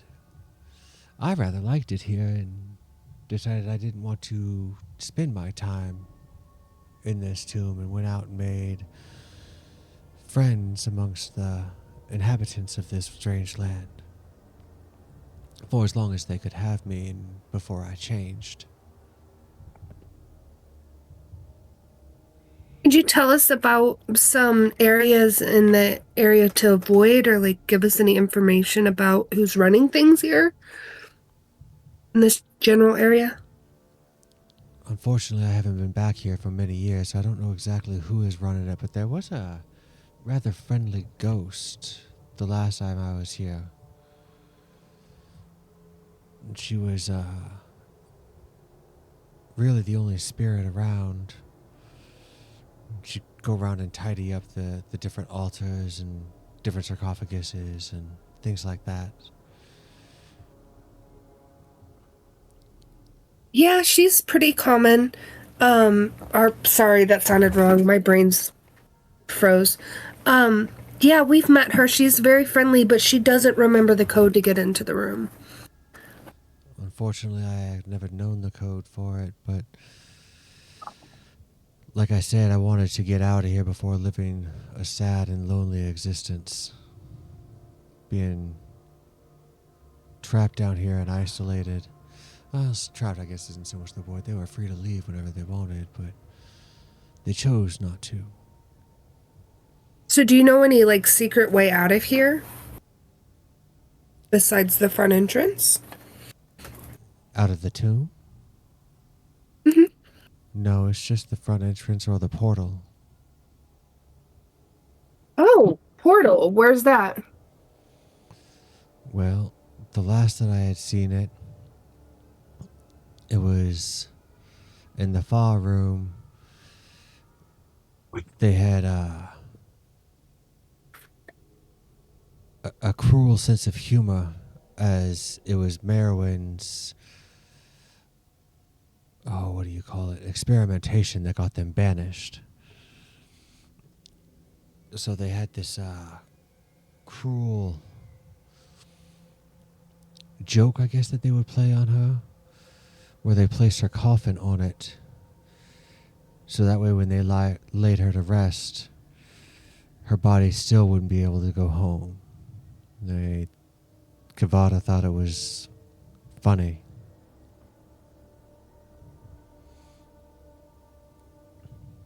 Kind of a, Dang. you separate me from my family, I'll keep you from yours, and you'll never be home again, kind of thing. Ouch. Yeah, it's a bit harsh. What kind of experimentation did she do that got her banished? Like, what kind of magic was she into? Oh, she liked to transmute things. She would open portals to different worlds of realms that didn't belong there, and then pull in creatures and graft them to other creatures from our world. Yeah, I think that's war crimes.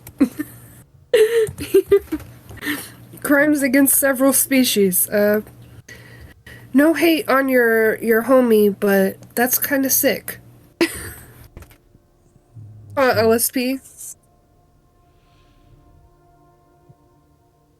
LSP is gonna giggle a little bit, not really understanding exactly what's going on, but thinking it was funny that she got put over the portal.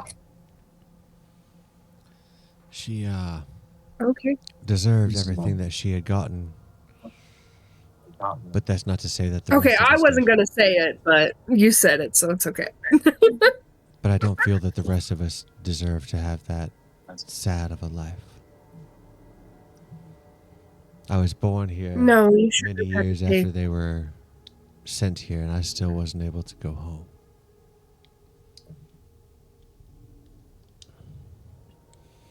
So this curse is for your entire family, not just them? The entire bloodline.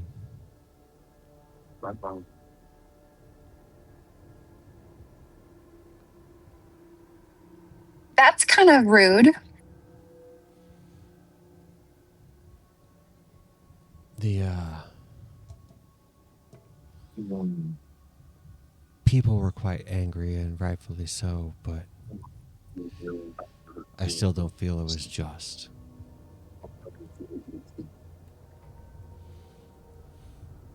Has anyone tried to like banish you all from this plane? We have tried that as well, and we typically go to a little pocket dimension. And unfortunately, we have lost many brethren that way because there's no oxygen there for us to breathe. Oh, so that's like an extra fuck you to you guys. That's so awful. Whoever did this curse was very thorough. They did not get them on. They did not get them cheap. Unfortunately, when you piss off the wrong people, you piss them off the right way. Yeah, bit much.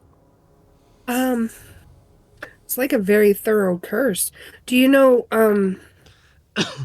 who exactly like laid this curse down? Like, Unfortunately, I'm not sure.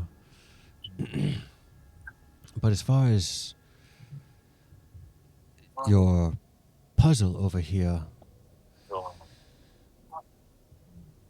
it looks like there's one letter from every word that you can push to be able to open it. So whatever the password is, it must be 5 letters in length. Sorry, I can't be much more help than that. okay, and could you give me the words again, like spell them out so I know which letters they are? I have hearing issues, so I can't really tell some words. It's just gibberish to me. Yeah, so it's dolindar is DOLINDAR.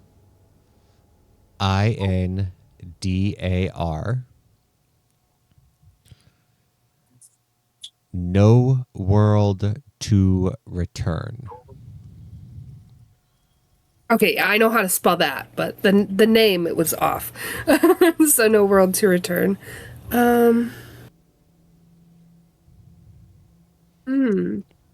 So one letter for every word. And this homie's name is her first name, Merwin? Erwin. Is it Berwin? Like a bear, WIN? Merwin. MAERWYNN.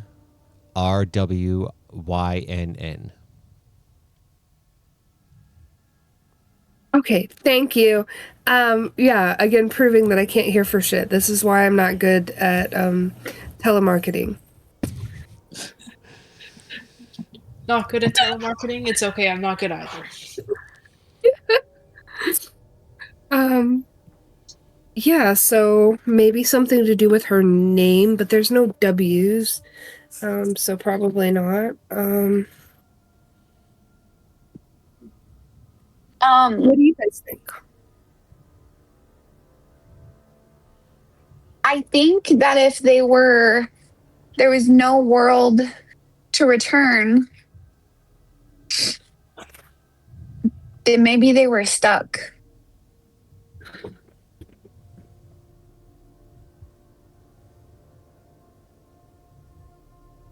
Yeah. I'm sorry, LSP is not very smart. And so she's probably not going to be of super help. I asked Salinas, you're the smart one out of the bunch. What do you think of this? I mean, it's asking you for a password. I would presume that you're supposed to press these letters and spell Well, something out. Okay, smart ass. I'm not I mean, trying. what do you think of the interpreting what letters do you think would be like, is there code? Do you think it's a word? Like, Here's the smart thing. people are supposed to be good at like crosswords and shit. Well, okay, here's the thing. When people set passwords, they usually set something that's easy to remember, something that they can recall, something that's sentimental or relevant to the task at hand. The thing is, that's a completely different practice from something like actual cryptology, where the goal is consistency and secrecy, where you have a cipher to decode and it will follow the rules throughout because these are meant for communication. A password generally doesn't serve these purposes. So even Was if there I was anything in supposed- the book that you got? It's a book about how to escape Carceri, which is a prison plane in the Hells, which seems dully unrelated to the Shadowfell. But if it's here, it has to have something to do with this. Yes, I am indeed curious why a book about Carceri is in the Shadowfell. You said that it did mention how everything's lined out, like portals, locations, like maybe the cells or whatever have similar protections to what is here. Well, Carceri in of itself is a massive prison. Do you Maybe think Interested in some way. All right. So all these tiles are individual push buttons. Each one has one letter, Correct. and the passage under the name says "No world to return." Uh-huh. Can I spell twirl using those letters? Thanks.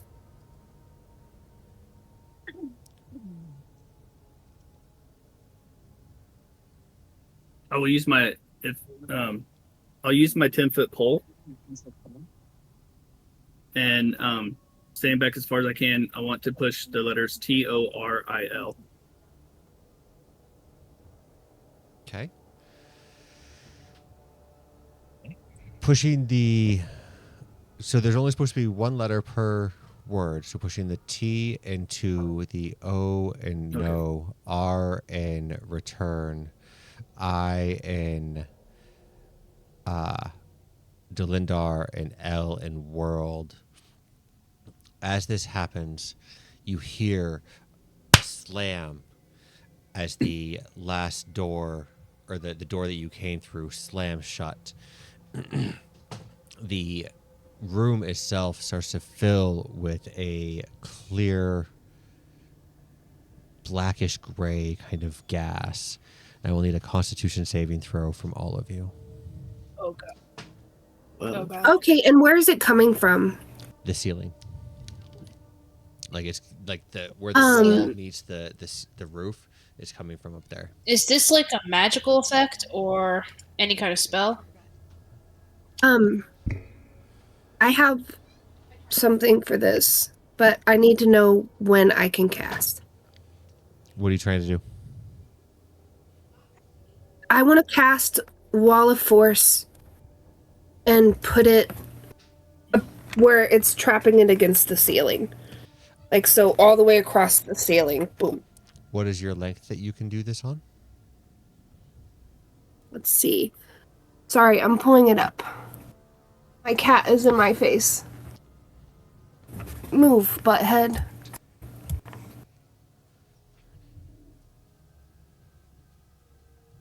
Okay.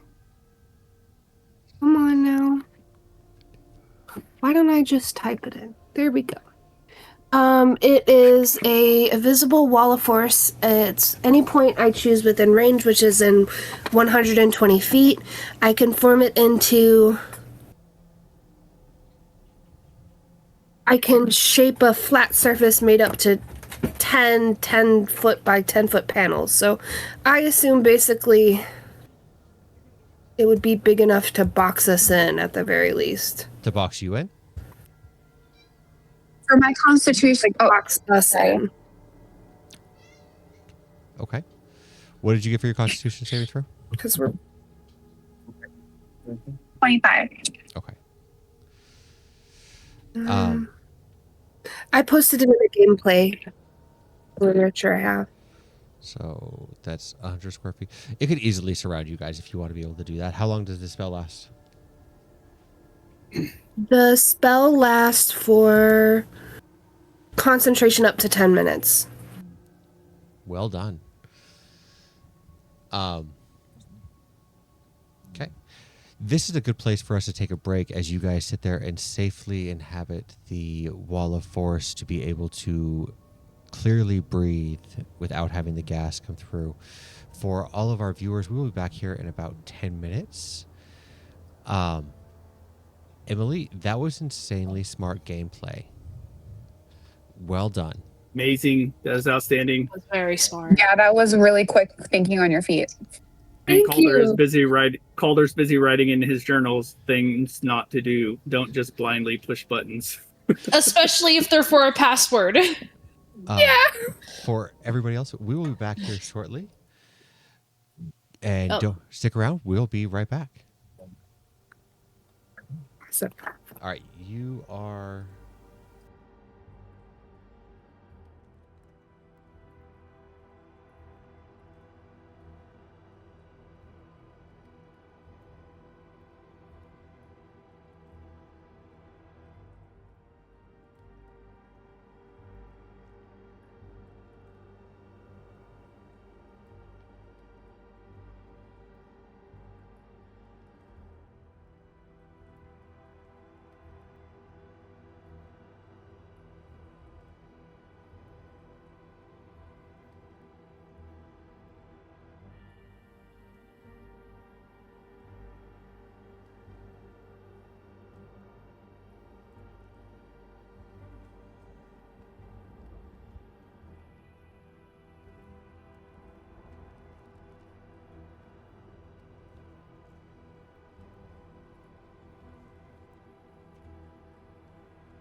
called unending breath, which means I can hold my breath for as long as I'm not incapacitated for an unending amount of time.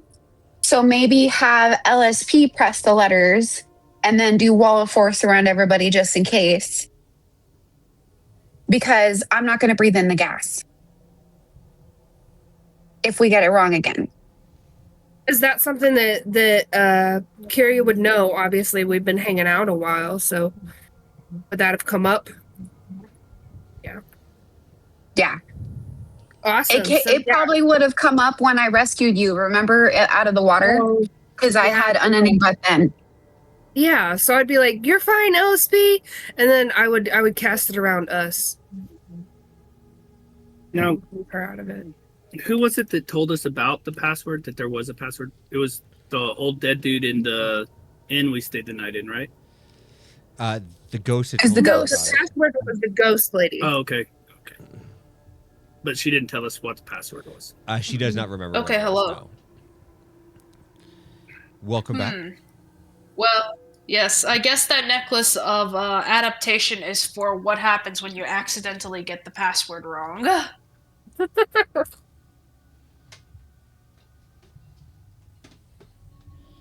Hmm.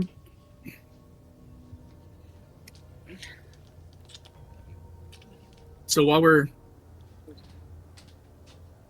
we're writing or waiting for the gas to clear, Calder sat down and he's got his little journal thing out and he's sitting there writing. He's writing about pushing buttons and whatnot. And then on the next page, he's writing a list of things that he thinks may be useful. And he's writing about something along the lines, anyone looks over his shoulder, sees something about used potato, cast catapult, cast enlarge on potato, and delayed blast fireball. All of these things written on here about a potato with question marks. I love the potato. Yes, that should be a running gag because potatoes are awesome. Every adventure is better off with potatoes. Says every hobbit everywhere. Yes, like the meme that's like, "Mama said that it was okay, but it's just Samwise Gamgee." Hey, my necromancer one time, Calder's talking about his necromancer friend from his old party. At one point, had animated a turkey over dinner, and it wound up becoming one of the meals that was the hardest to try and swallow because it was trying to move around the whole time. What an asshole to invite to a family dinner. Like, could you imagine him showing up to your Thanksgiving and you're like, "Motherfucker, our dinner's gonna be alive." Right. Worse yet, he animates Grandpa's ashes.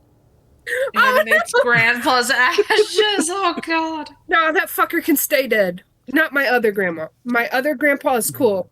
My one grandpa, he could stay fucking dead. How awkward, right? Y'all ever think about how this is the only universe in which diamonds actually are like objectively useful? Yeah, that is interesting. Yeah, where they're actually worth any of the hype.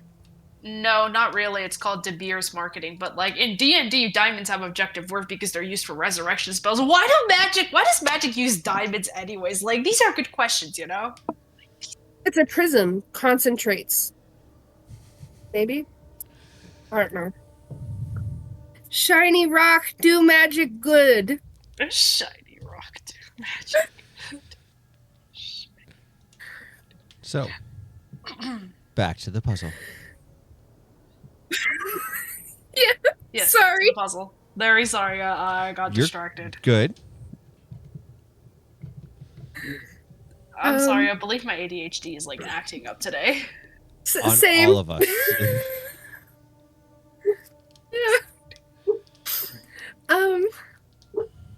Okay.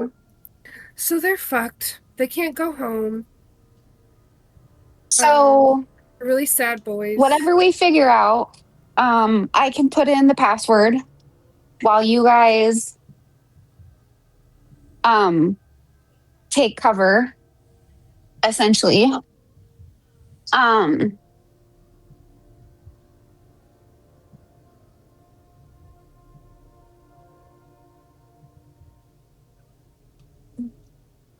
uh,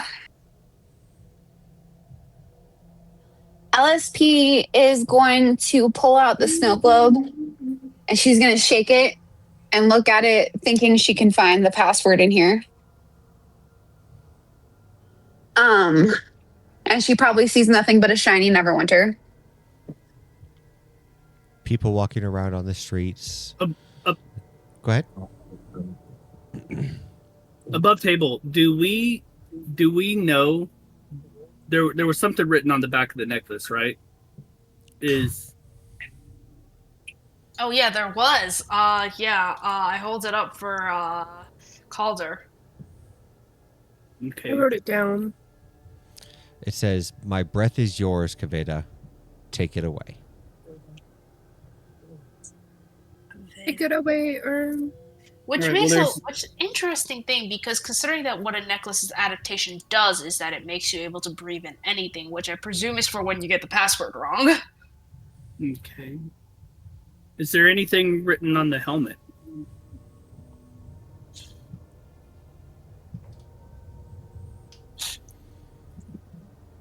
Yes. It says, "To my truest friend, for when I see you again."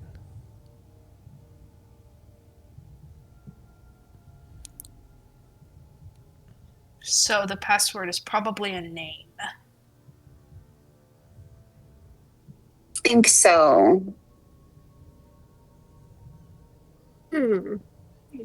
Because it sounds like each of these gifts came from somebody else. It wouldn't make sense for the password to be a single name if they came from different people. Right. The coins, they're just old coins. Yeah, they're just old gold coins. From where? From Faerun. Particularly, Faerun? if you want to roll me a history check, you can find out what city. Sure do. All right. We'll give myself guidance on this one as well. Ooh. You have advantage. You do have advantage on this, Yeah. thanks to chat. yeah, so you don't have to use that. Oh, okay. So, say that again. I got a dirty 20. Dirty 20. These particular coins on there have the resemblance of Mistra. You would know that they probably came from Silvery Moon anywhere between 300 to 400 years ago.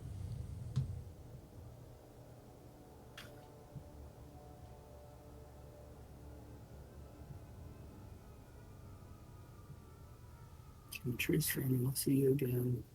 Okay. Do you share that with the class?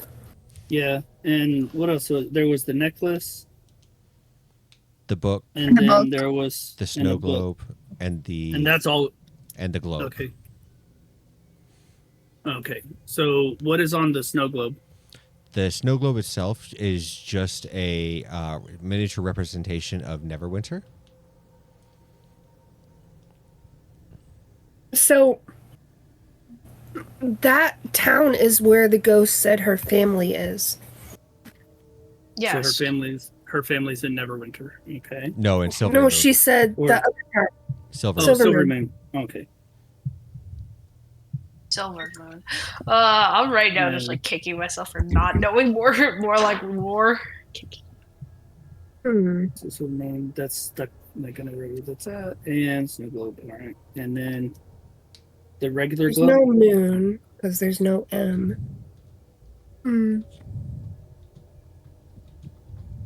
No silver because there's no S. There has to be I wonder- something common between all of these things, I think. Especially if the treasure room leads to it. There has to be a common denominator between all of the prizes. Yes, you have a necklace that allows you to breathe. You have a book about a prison, which I assume might be metaphorical and refer to this place. You have a helmet Yeah, made out of gold. I don't Can I I look don't at? think it's actually what they are, but like what they represent or Can I see the book?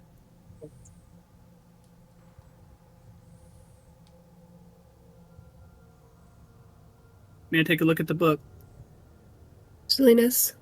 Yes, go ahead. While you do that, I was gonna ask Salinas, do you want to check out this orb thing? It's just got all these weird markings on it. I don't recognize them. Or do I? No. Watch, it's gonna say shake in case of you forgot your password. Do you have? I put it on the ground and cast ritual cast identify. Okay. While you are doing that, let's have Calder. Are you like flipping through the book, or what are you doing? I'm like skim reading it, kind of looking to Okay. see if anything just sticks out. Roll me an investigation check.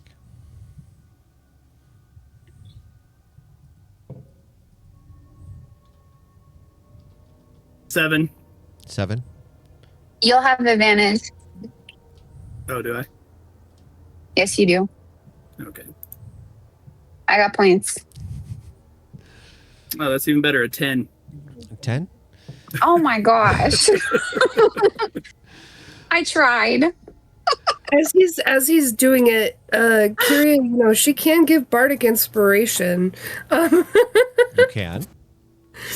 Or does it have to be beforehand? Yeah. No, you can definitely give it. What is your bardic inspiration at this point in time? A D8 or a D10? I think it's a D10, but I want to double check. That's probably something that any bard should know off the top of their head. But hey, the top of my head is hollow. So is LSP's. It's full air. Yeah, it's a D10. D10. Okay, go ahead and add a D10 to your roll. I can also help with guidance. We're like, no, you're making this freaking roll, man. So that'd be a 9 Let's added stack to it. the last thing. 19. And guidance. That's 9 to 19. And guidance. Yep, So D4. guidance. Oh, I had the I added the guidance to it. Okay. Oh, you already did. All right. 19 Yeah, I rolled them is- both together. 19 is good enough. As you're sitting there and you're flipping through and kind of skim reading it and everything like that, there is a page in there that has a map next to it on one side, and on the other side is a letter. The letter reads, "My dearest Merowyn, Right. the house is too quiet without you. I don't think the silence could become heavy, but it has. It sits in the halls and it gathers around the corners. It waits for me in the rooms where I expect to hear your voice. I find myself speaking to you when no one is near. Small things mostly. That the rain has come early, that the west window still catches the morning light, that I saw your favorite flowers blooming near the gate. I hated them for doing what they did to you. It has made me so lonely. I know that I should be stronger. You always were. You carried grief like a crown and never let it bend you back. I am tired, Merowyn. I am so tired of being the one who is left behind and alone. There are moments when I almost believe that I feel you near me, in the cold of the stone, in the hush of the sleep, and in the way that the candles gutters when I say your name. Perhaps that is foolishness. Perhaps it is only the loneliness giving shape to home. But if there is a road between where you are and where I remain, I would walk it. If the door would open, I would take it. If there was a price to pay, I would happily pay it. Forgive me if that makes me weak. I only wish to see you again, sit beside you once more, even in silence, to know that all this love did not simply end beneath the earth. Until then, I remain. Kavita."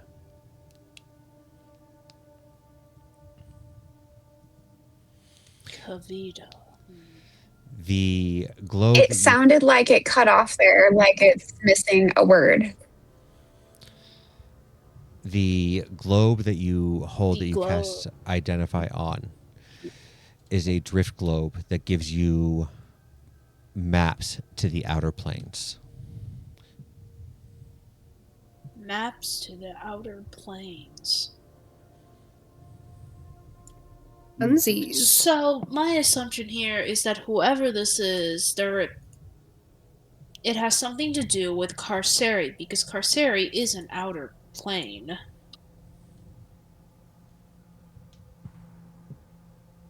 I think we're making it more complicated.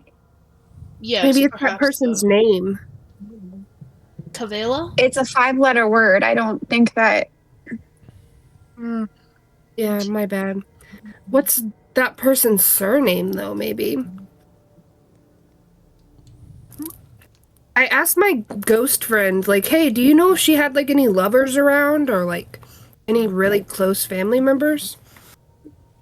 Not in this realm. She had her sons, and her sons had me. And they were always. They were. They didn't have any friends here. They were kind of angry at the place.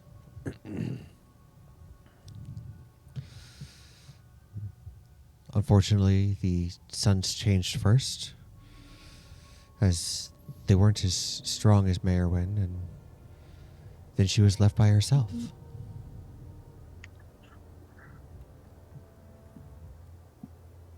Guys, Mm-hmm. by herself, Alone. lonely. Alone.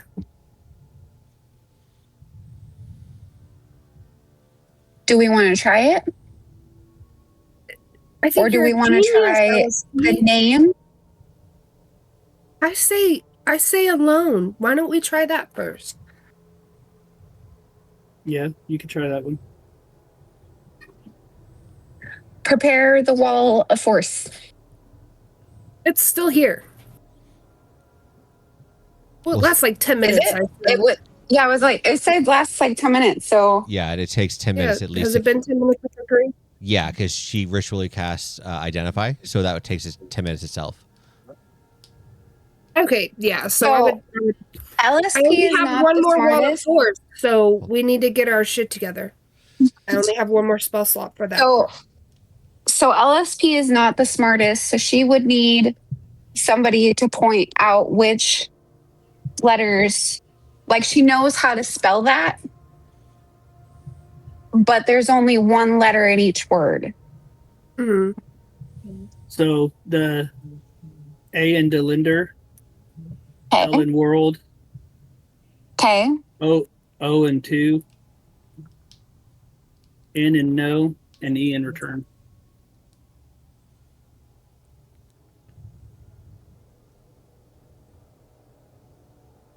Okay.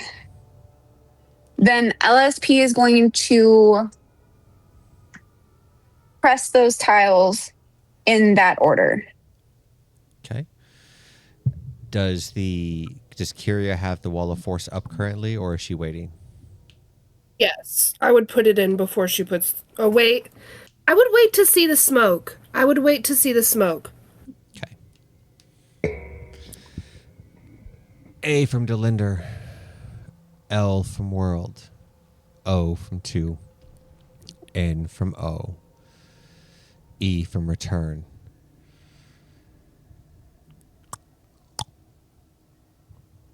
As the door clicks open.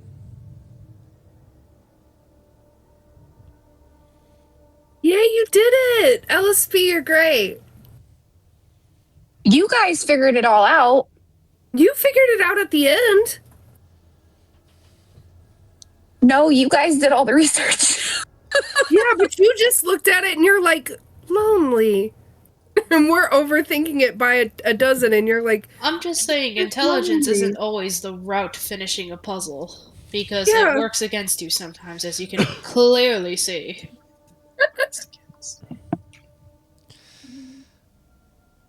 LSP, as yeah, and I you saved a spell slot. Cool. look outside of the room, you can see a long, narrow hallway leading up to the north. The room itself that opens up into is 15 feet by 15 feet. There is a mural painted on the west wall and a door on the east.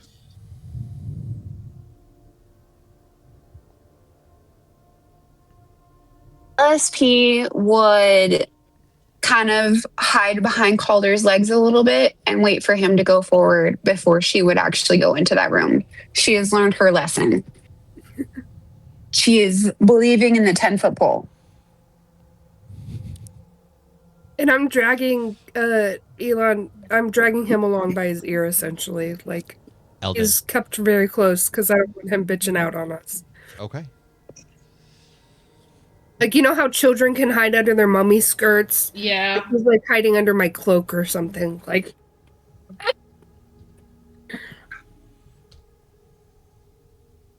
Okay. You polymorph him into something you could put in your pocket.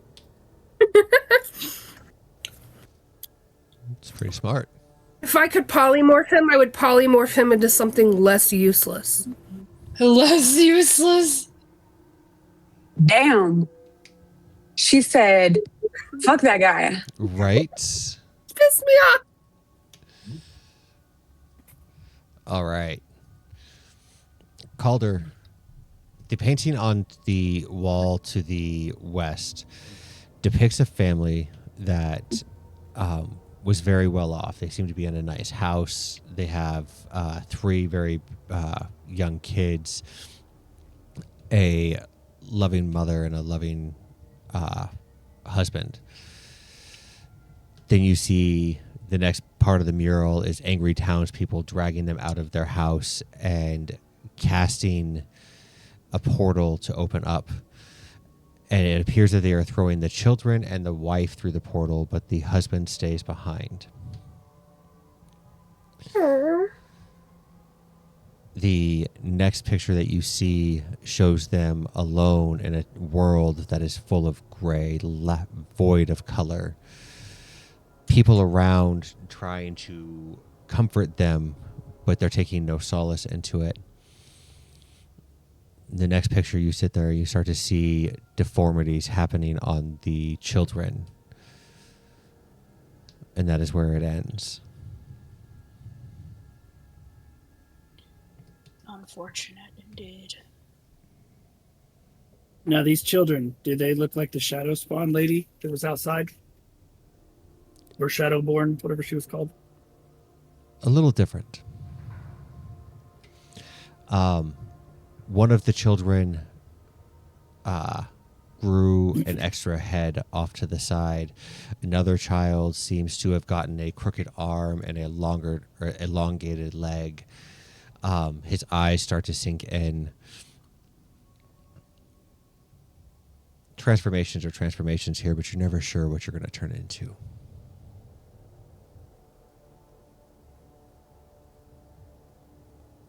Okay. Such is the nature of the Shadowfell. Okay. Let's see.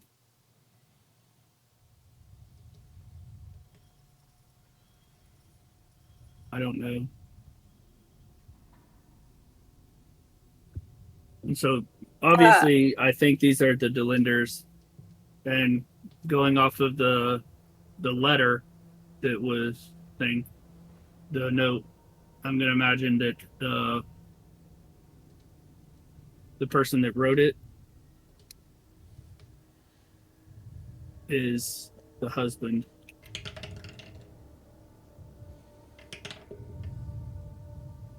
Maybe. Okay.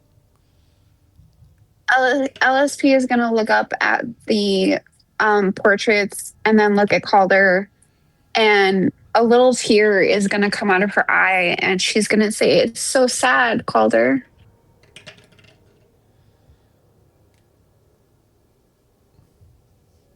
And that's all the way up here, right? No, that is the hallway. What's the one? No, right here. It's the hallway there. Okay. Yeah, the wall that you see So has the here's painting on where there is the- this one here. Okay. And then the door is So it's this right wall here. right there. Yep. Mm-hmm. Okay. And what is to the north there?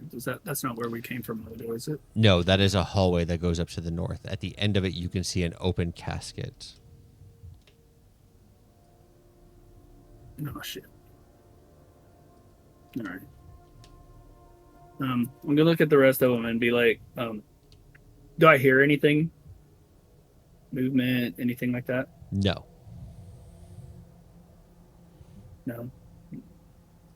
The ghost told us the matriarch was northeast and that the The, ma- sons were another direction. the matriarch was to the east. The sons were to the northeast. Okay. Oh, okay. I'm remembering it wrong. I apologize. That's okay. So the suns would be up if we go straight up. The woman's going to be through if we go through the east door. So I look at the rest. Do we want to leave it to where someone can come up behind us, or do we want to go through that door that we just almost died to get open? My thing is that I think her sons are going to be pretty dangerous. Do we want to fight her sons first or her? We could always block the door. Does the door open inward or outward? The door going to the matriarch. Yes. That one opens outward, so it would open towards you. Oh, so there's no blocking it from the other side. Okay. We could spike it from this side with iron spikes. I have a whole bunch of those in my bag.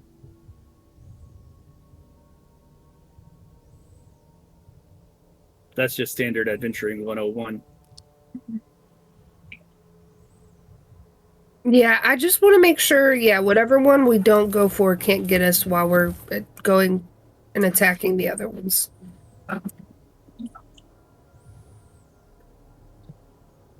Do we want to leave it to So Lady maybe Luck? we spike the north one? There is no door to the north. Spike the sons. Oh. The thing is if we go to the matriarch and there's something to the north,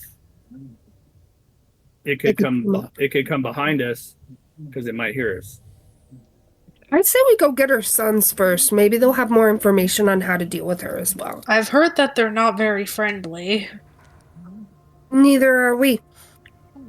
No, but No, we actually are. Carrie can't keep a straight face with that.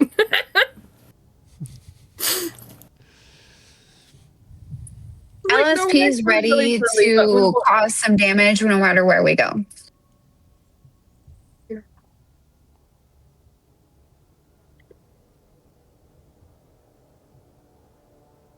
I think that she's probably the end game, what it's mostly about. So it makes more sense to gather more information before going to her. So I think we should do her sons first. Do her sons first. We should go after her sons first and eliminate that threat. Besides, if they're really, really bad, we'd have to fight them after we fought their mom. Possibly. So we'd be even more weakened out.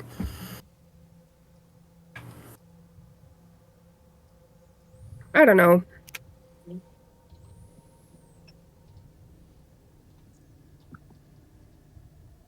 Like I said, LSP is going to follow and do damage no matter where we go. You want to flip a coin or something?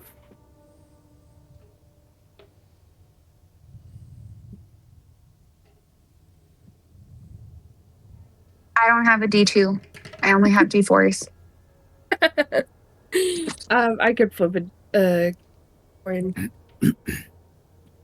Okay, Calder. heads. Wait. Go ahead, Calder. Oh, I was gonna say Calder's gonna go ahead and start moving to the north down the passageway there. Okay, so LSP would follow.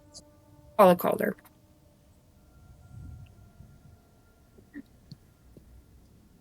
Somewhere in there.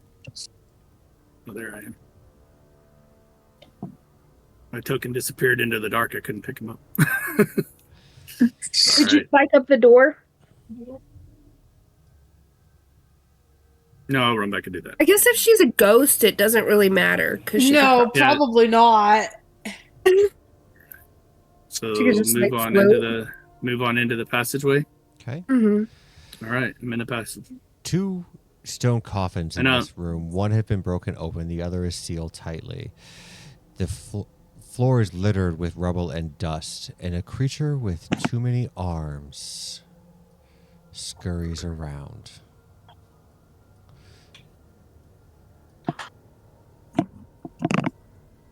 Hello, friend. I'm gonna move up and take a casual glance into the coffin Okay.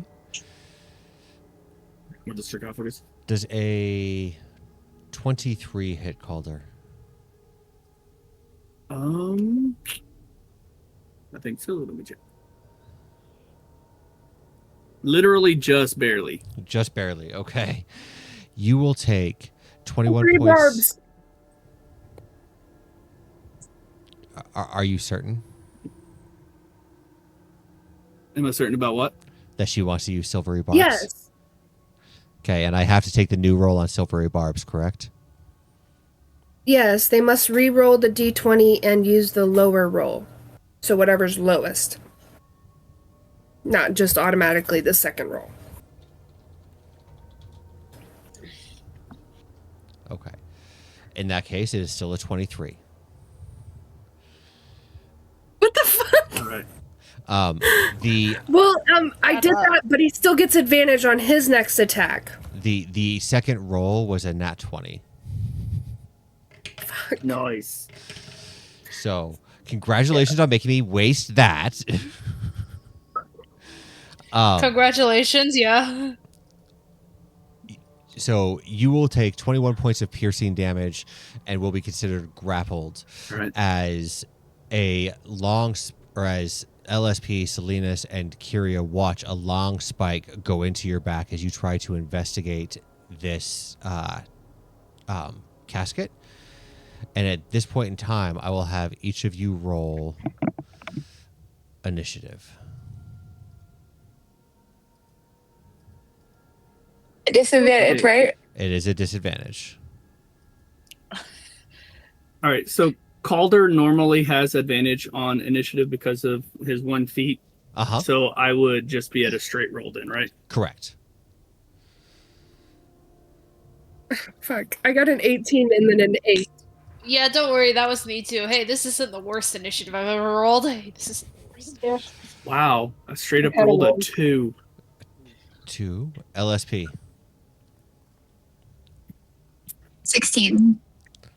Okay. Whoa, look At at least- you! At least we got somebody who's going to be able to, track through some of this stuff for it for sure. The Sorrowsborn that currently has Calder grappled is first. With that being said, I need a wisdom saving throw from Calder. Wisdom saving throw.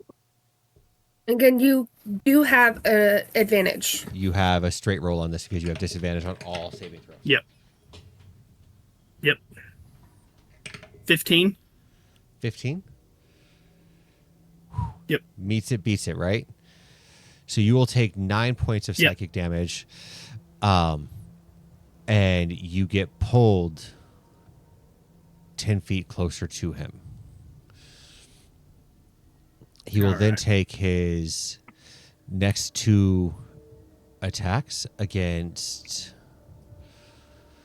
one against LS. Well, we'll see how this works. Does a 17 hit LSP?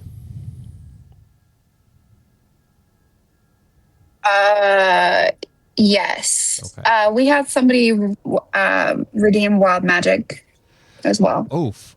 Okay. For Kyria, so I'm going to have Kyria roll on the wild magic search table while I deal the damage out. Okay. This is going to be 21 points of piercing damage, and Okay. LSP is considered grappled. It's just a D100, right? It is a D100.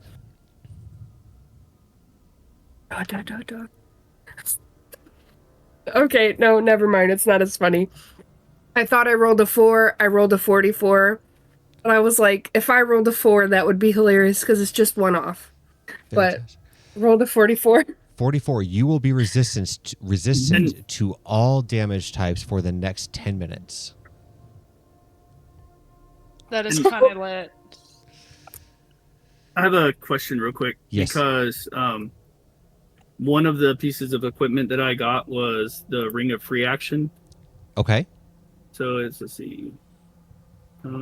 Okay, so it says difficult terrain doesn't cost extra movement. In addition, magic can neither reduce any of your speeds nor cause you to have the pair. Okay, so it's against magic, so it's not an actual physical thing. Okay, I got it. Never mind. Not a worry. Disregard.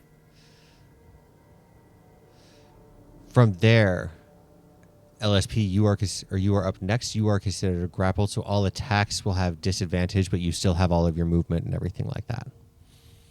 Don't forget though that you are moving at half speed.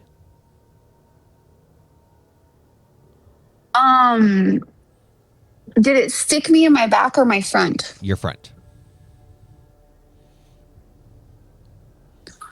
LSP is going to try and remove whatever stuck her and break the grapple.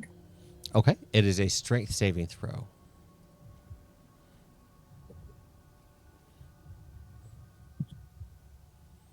Which I am not good at. And I have disadvantage at.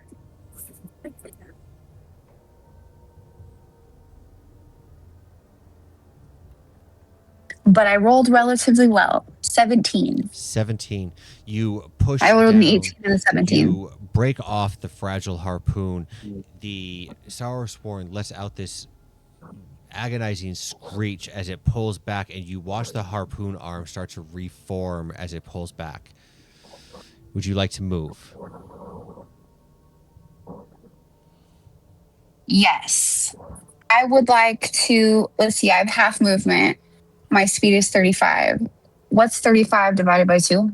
That's like 17, right? 20 feet. 17 and a half. Yeah, so 20 feet will be fine. So I would like to go 10. With me being a small creature, would I be able to fit around Salinas? Yes. Then I would like to back out and be on the other side of Salinas here. Okay. Have a bonus action that you would like to try. And possibly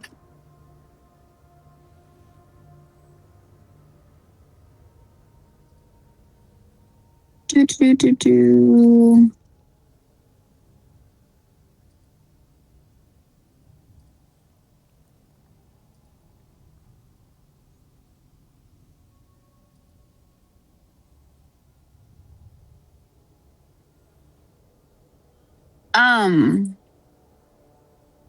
Not at this time. Okay. I will save my bonus action spell for next time. Okay. When I can actually do something. Salinas. Because somebody tried to harpoon me.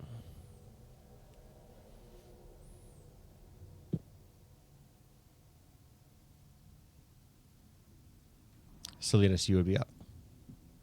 Yeah, yes, very sorry. All right, I will take my place next to Calder. Get ready to I cast True Strike and make my 2 attacks.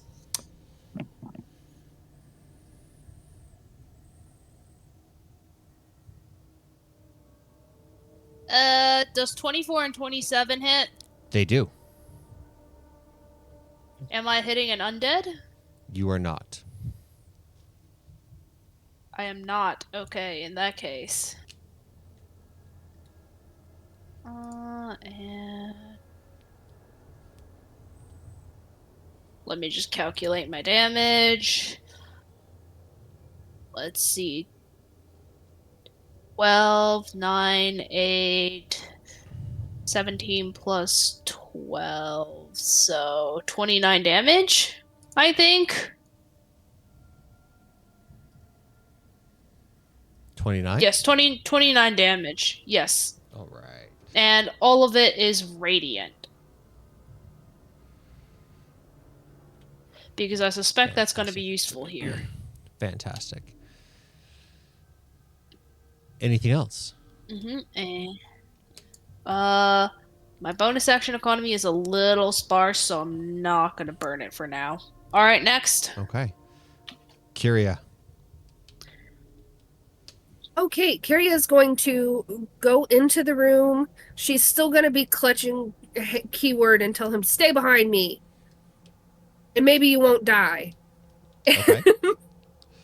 She's going to cast Sacred Flame at the home bear closest to, I guess, one that I can see the best. Sorry, there's like a wall in the way. Yeah, okay, so I'm not all the way in the room. That's my bad. Silly lighting.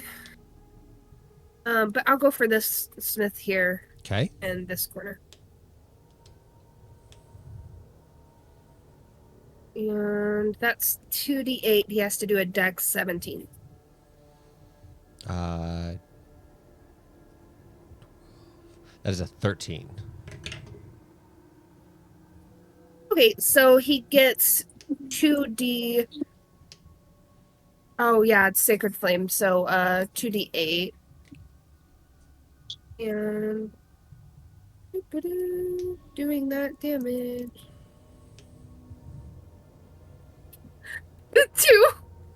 2? 2. Fantastic. How effective, right?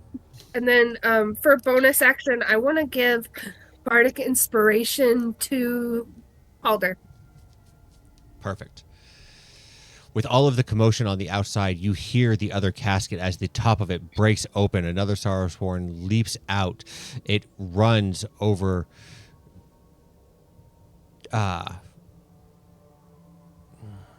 Can't really get to Selena's because of where that harpoon arm is at. So it's going to run over to Kyria. And it's going to take its first attack against you. And that is going to be a 24 to hit. Yep, begins me. Okay. You will take 14 points of piercing damage, and you will be considered grappled as well. The second attack is going to go against Eldon Keyword. That is going to be a 16 to hit, dealing him another 20 points of piercing damage, and he is going to be considered grappled, and he is looking rough. You said another 20 points. Wouldn't he have healed when we did the rest? Yeah. He has the temporary hit points too, because he's in our party, and I said it when he was in our party. How many temp did he get? 15. 15? 15. Okay, perfect. So he's not looking terribly bad, but he's definitely looking like he doesn't want to sit there and take another one. Calder. Okay. All right. So this guy has speared me and Cool. holding me. There's two of them. Which one is the one that grabbed me? The one right here in the middle, or the one on the far left side of the room? This one here. Okay. All right. So he's got me grappled, but I could grapple him back, right? You can. Student time. All right. So my belt of giant strength is going to surge with like electric power, and I'm going to be like Hulk to Loki and puny human him, or puny god him. Okay. I want to pick him up and like body slam him into the ground. Go ahead and give me a contested athletics check to see. So would that be a nat? And you have Bardic Inspiration. Yep. All right, and that's a D10, right? What do you have first, so I can tell you if you need it? Because you don't have to use that if you don't need it. Oh. Let's see. I already had advantage on my athletics check, but I got a 39. Yeah, you don't. Yeah, you don't need it. You don't need it. He had a 13. So he is You considered. demolished this man. So you have him Just start grappled spanking him. as well. Do you wish to have any kind of bonus action or anything like that? Yeah. So Oh. when I get him down on the ground, You have 2 attacks, What? correct? yeah, Okay, so you could. That's 1 attack to grapple him. yep. Can I use the second attack to try and break that arm? The one that has you currently grappled. Yes. No, that would be a full action for a strength saving throw. Oh, okay. Okay. So I want to. Can I try to swing him and use him as a club against the other one? You ever been so mad that you beat a motherfucker with another motherfucker? Because that's what Yeah. Calder's trying to do. With the athletics check that you just had, I will Yes. absolutely let you try to do that. It'll count as an improvised weapon, Okay. which is a D4 plus your strength. All right. Actions. Let's see. So just roll it this way. That's a 24 to hit. A 24 will absolutely hit. All right. And roll D4 plus my strength bonus of plus 13. No, plus 9.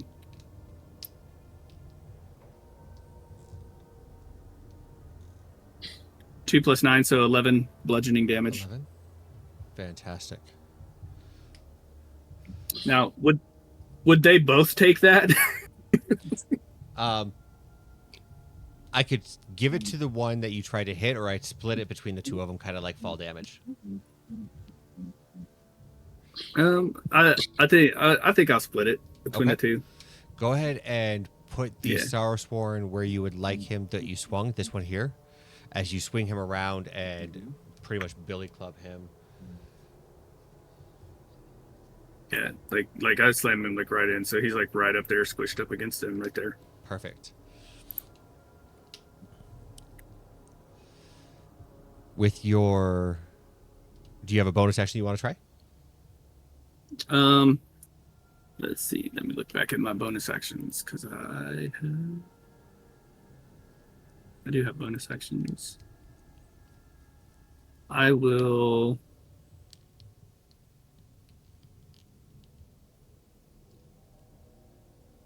Let's see. Second, I'll do second wind and get myself some more hit points. D10 plus 6. Okay.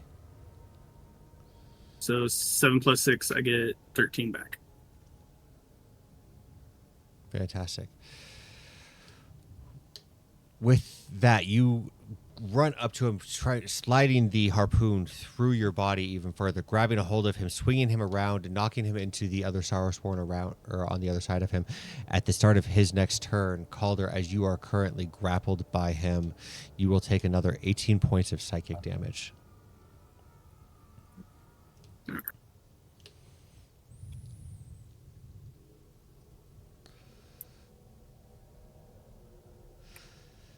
And as Alrighty. LSP is no longer in range and Kyria is already grappled, he's going to make his attacks against Salinas. This will be at disadvantage as he is currently grappled, but that is still a 22. Okay, that hits. Okay. That is 14 points of piercing damage, and you are considered grappled as well. Yikes. And How is it attacking me if I'm over here? behind Calder, They got reach. it has a 30-foot Yeah. reach. His last reach. Oh, that is crazy reach. Okay. Yeah. And then his next action is going to be to pull you closer to it as well. Okay. And with that, we will go to LSP. This serves my purposes, actually.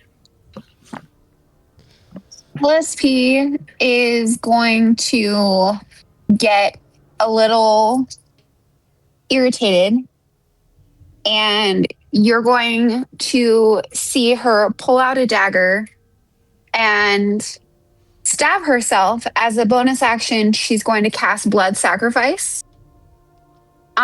She is going to take 1d6 necrotic damage to add a d6 to the damage roll for any spell that she casts. Okay. Wow, that's pretty metal, Lumpy. So she's going to take 1 point of damage because I Okay. rolled low.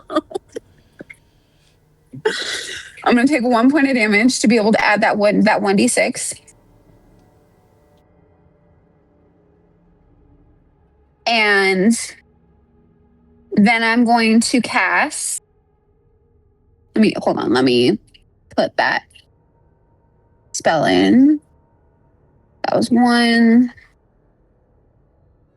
And then I would need a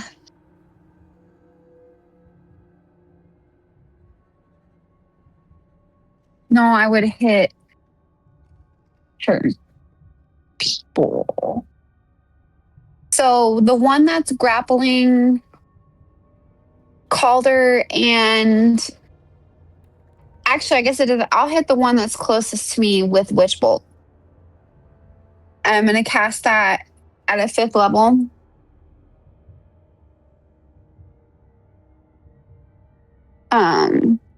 Looking for my d20. There it is.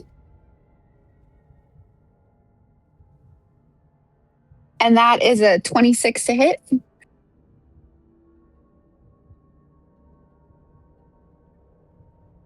What? We can't hear you. Your volume's Yeah, we out. can't Sorry. hear you. That will hit. Oh, Okay. That was the So- most DM move I ever met or saw, if I ever saw one. Does a 26 hit? I'm sorry, I can't hear you. What?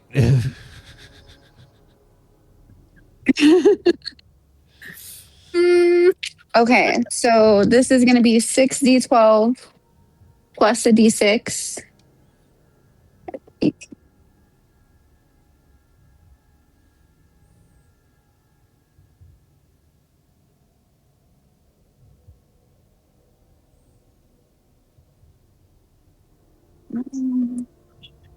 Plus- That is for 53 points of lightning damage. Okay.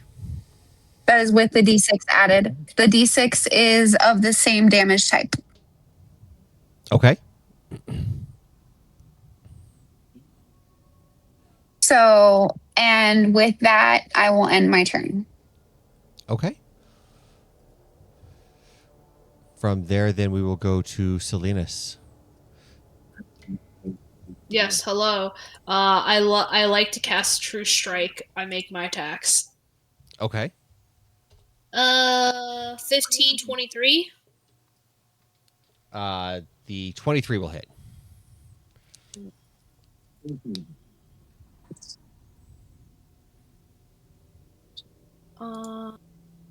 17 radiant.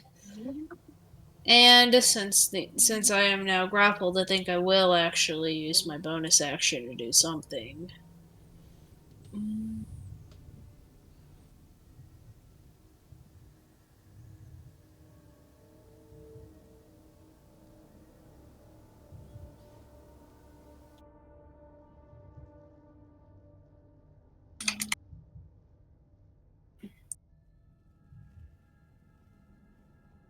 Actually, no, that's a bad idea.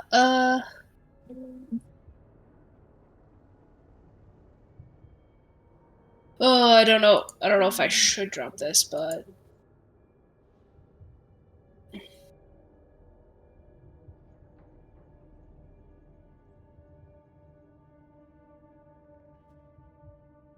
yeah, I'll hold that. I'll hold that. I don't believe this is the most threatening combat unless shit really hits the fan. Okay, Kiria, your turn. DM, I forgot to roll my wild magic table with that leveled spell. Would it be possible for me to do that now, or do I have to wait till my next turn? You're out again. Yeah, we can't hear you again. Sorry. Go ahead and roll it now, and then we'll handle it after Kyria's turn. Okay. Okay. So, Curious turn is going to be get the hell off of me. It's dragged me a bit forward, right? I'm still too close to keyword for that bit. Let's see. I would like to cast Thunderwave from myself towards these two dudes. Let me get a draw. It's 10 foot. Get them. A 15-foot cube originating from me. So. Boop, boop, boop, boop. I don't know how to make a cube that size. I'm working on it right now.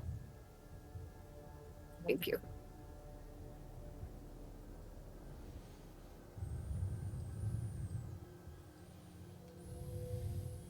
Oh. It is larger than I thought. Let's see. Can I get this? Yeah, that's from myself. It'll be centered on you. Oh shit, yeah, centered. So So it's still gonna hit Calder. they're not like fully in squares. Fuck. Sorry, Calder. You don't have to do that. Like That's knowing that you don't have to sit there and cast it. It's a con save of 17. You have pretty good con, right? Yeah. Yeah, so it should be fine. I Okay. have a bonus action. I could give him Bardic Inspiration, technically, if he needs it. Well, he hasn't used his last one yet. Oh, yeah. So use your Bardic Inspiration to save you if I accidentally hurt you. 17. Okay. It is a 14 and a 6. So he fails. Both of them fail, yeah. Because it was a 17. Yeah. And so they'll take 2d8 thunder damage and get pushed 10 feet away from me. Okay. They'll go ahead and roll the And damage. an audible and boom is within 300 feet, sorry. How did Calder fail or fare? I got a 23. Okay. And that's 14 of damage. Okay. And they're pushed 10 feet away. So would that ungrapple me? Unfortunately, they have a 30-foot reach. Shit, okay. And how much was the damage you said? 14.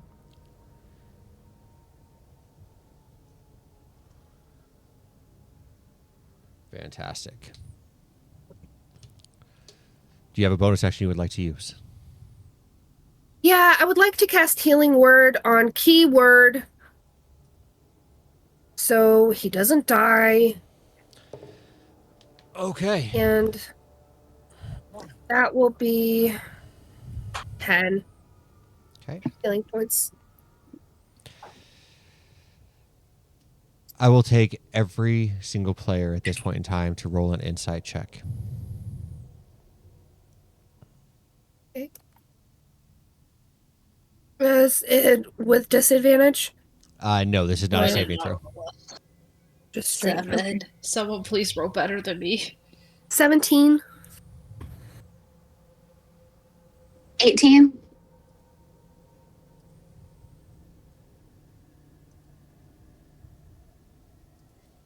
Okay.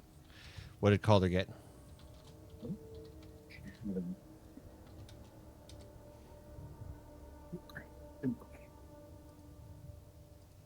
We can't hear you, Calder.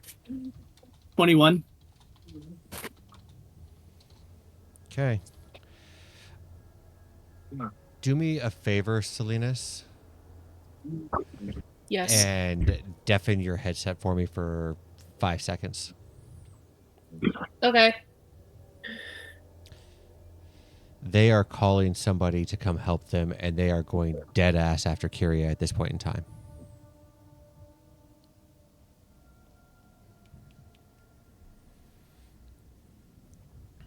Shit. so they didn't really like that very much. With that being said, I guess I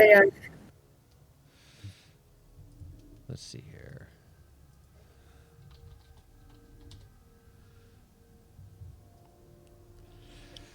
Okay. This one will come up, and you are still attached to him. So you are going to take, where is it at? that's an ugly phrase. You're going to take 18 points of psychic damage. I can't take 18 points because I have resistance. Okay, so you'll take 9 points of psychic damage. He will release Eldon, and he will release you, and he's going to take 2 more attacks directly at you. The first one is a 25 to hit. The next one is a 17. Meets it, beats it on the 17 and definitely on the 25. Okay, that'll deal 28 points of piercing damage, and you are grappled by both arms.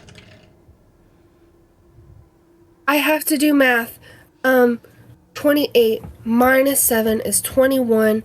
94 minus 21 is 73, right? Wait, are you counting the resistance that you have for the next against all damages right now? Oh, shit. Yeah, I have resistance on all damages. Did you count the damage from your first attack? No. Okay, so the first attack. No. The first. I'm sorry. No, That's okay. The first attack dealt 14 points of piercing, so that'll get half down to 7. The next 2 attack, or then you have. How do I make How do you make what?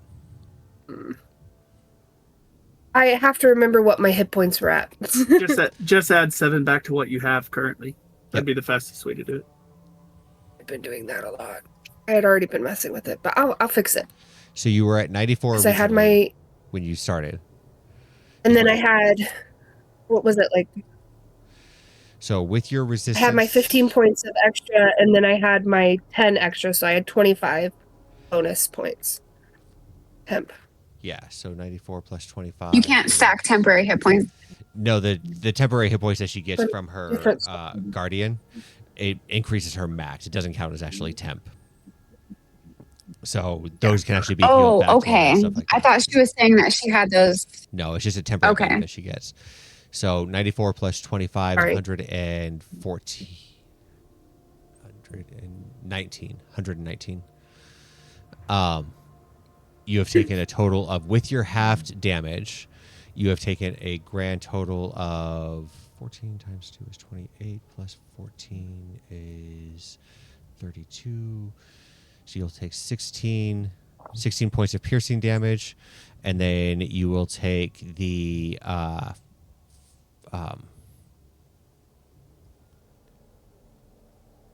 to damage for the psychic. 18. But will I get double? No, it doesn't double resistance. Oh. So you will take 9 points of psychic damage on top of that as well. Okay, so I'm at just my regular hit points 94. Because I just took all my tip. Got it. Or, whatever. Got it. Thank you. Sorry, I'm really bad at math. Okay. Let's continue.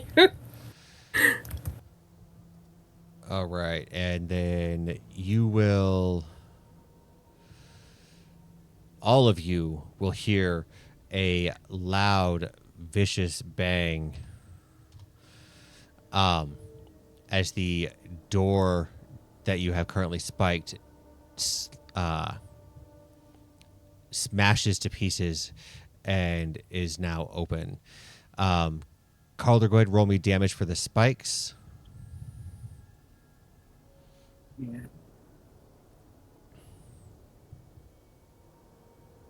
Okay, maybe I actually do have to start using my bonus action. This is very, very annoying. 3. 3. Perfect. Yep. And with that, it'll be Calder's turn. All right. So. Um, Our, Oh, for right. my wild magic, Yeah. Sorry. Go ahead. Yep. Wild magic. If I die within the next hour, I immediately revive as if by the reincarnate spell. Okay. That's Will that gonna be work in hilarious. here? Comes back as a mouse. Huh. I'm Um, gonna be so sad because there won't be a cloud anymore. Are Will you these- still be Lumpy Hold on. Space Princess? Let Calder have his turn. If you're not Lumpy. Sorry. Are these creatures undead or just nearly undead? They are not undead. They are considered monstrosities. Okay. That they are. Bastages. All right. So first thing I'm going to do is I'm going to try and break free from this dude. Okay. That is your whole action at a strength saving throw.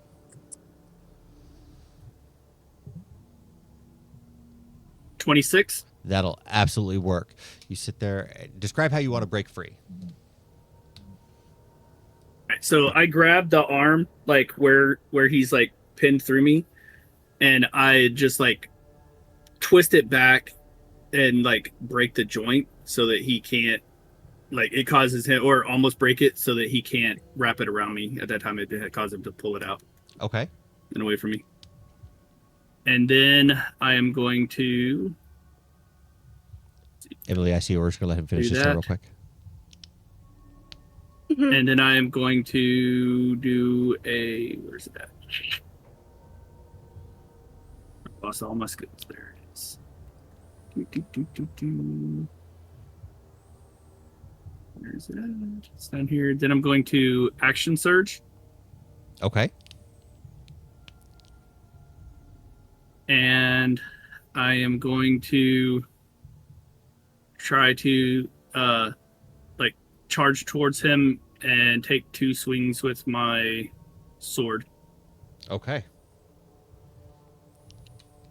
The first one is going to be a 28 to hit. That'll hit.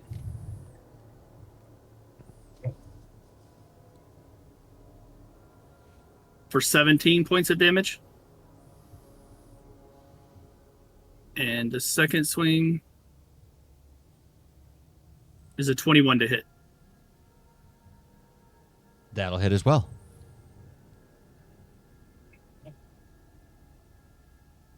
Nice, he takes another 17. I rolled max damage both times. Fantastic.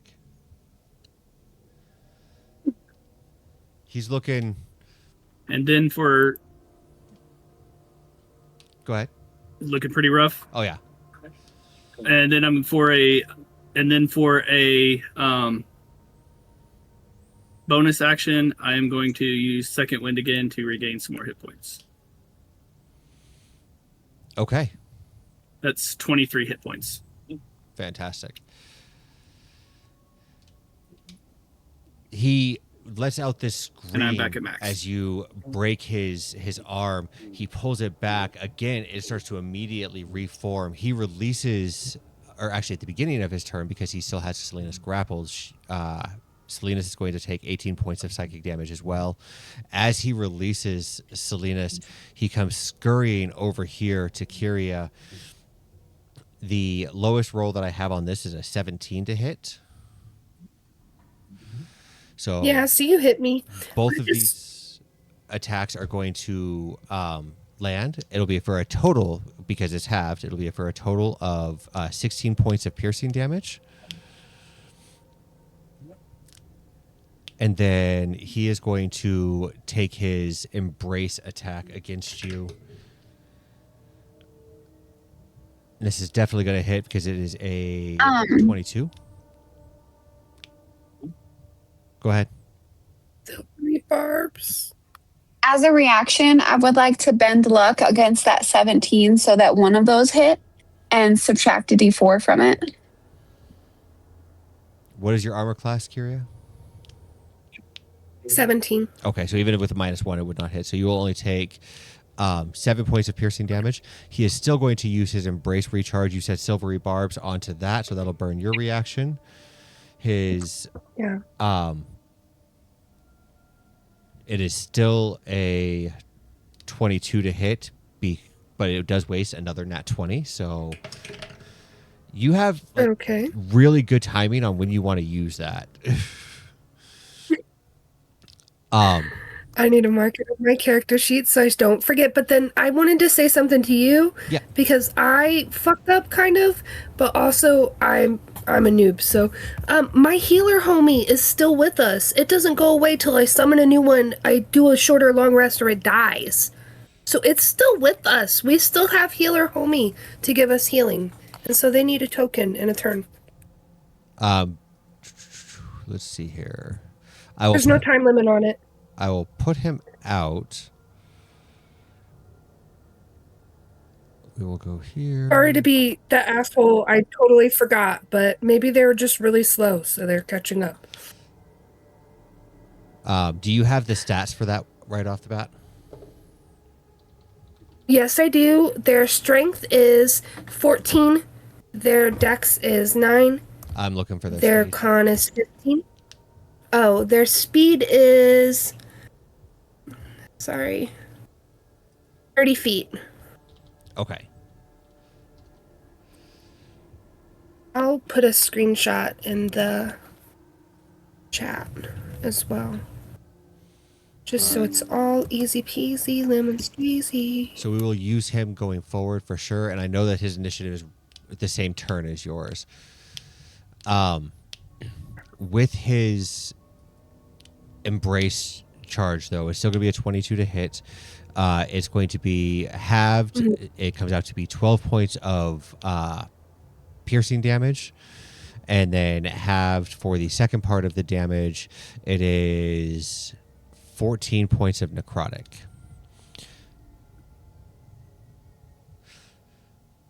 Okay. Got it. Calculator is going to be up every time from now on. That is, so if you put it into your character sheet, you can actually just do the damage, and I'm already having it for you. So Okay. with that, though, we go to LSP for her turn.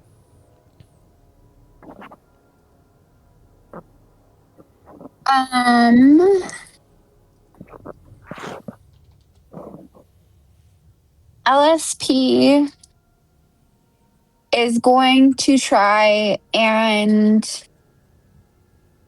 let's see here. I know what I know, and she's going to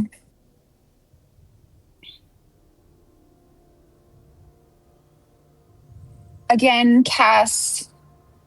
First, I'm going to activate my N8 sorcery, Okay. which gives me a +1 to hit for my spells, as well as let's see here. I have advantage on my on my attacks. And then the one closest to me, I'm going to cast Witch Bolt at a 3rd level. Okay. So that is going to be a 26 to hit. That'll absolutely hit. That's 40, 12. 3, 4.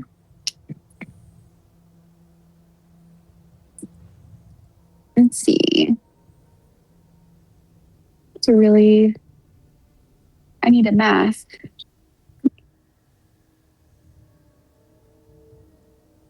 That's 34 points of lightning damage plus the d6 for blood sacrifice. So that's an extra 3. What did I say initially? I have to look at it again. 10, 28 plus 6, 24 plus 3. Okay. Go ahead and roll me for your wild No. magic table. Okay.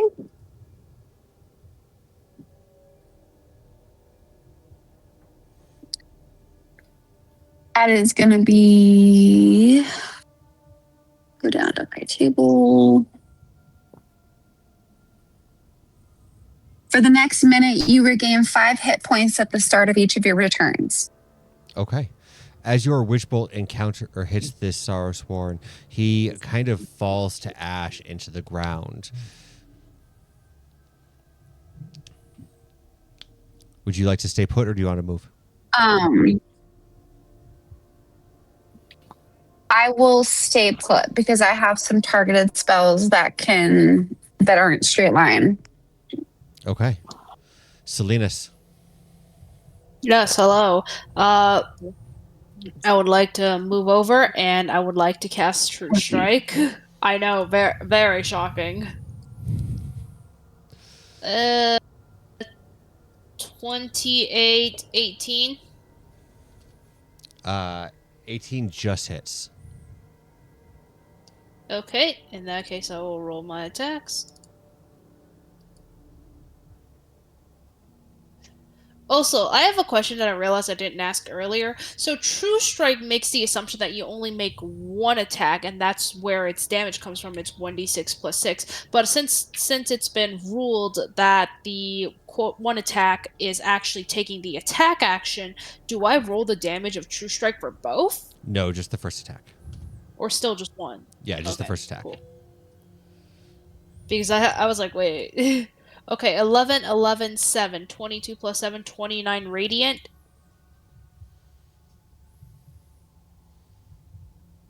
Fantastic. Okay. Okay, next. Kyria. Okay. Kira's really mad at this whatever thing that's attacking her. And she is going to cast Chill Touch on him. Because she's right there, she could touch him. She's going to reach out and slap him. And that slap is going to be 1d10 necrotic damage, and he can't gain hit points back. Yeah.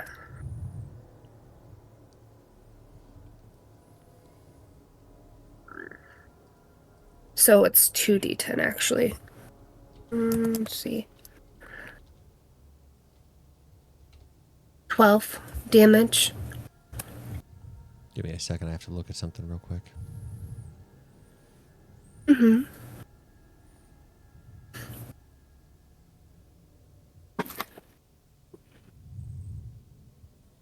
And then I do want to use my bonus action when you're done. Did you roll the hit on that one?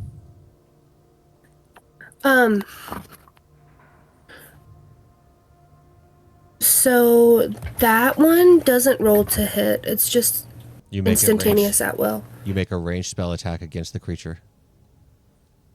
And because No, it's a chill touch. It's not ranged. It's touch. I have the spell right here. Had it pulled up. Sorry. Maybe mine's different. Why is yours touch? I posted what I had in the chat. It's on Yeah. my character sheet. I don't know if it's... No, you're good. Range touch.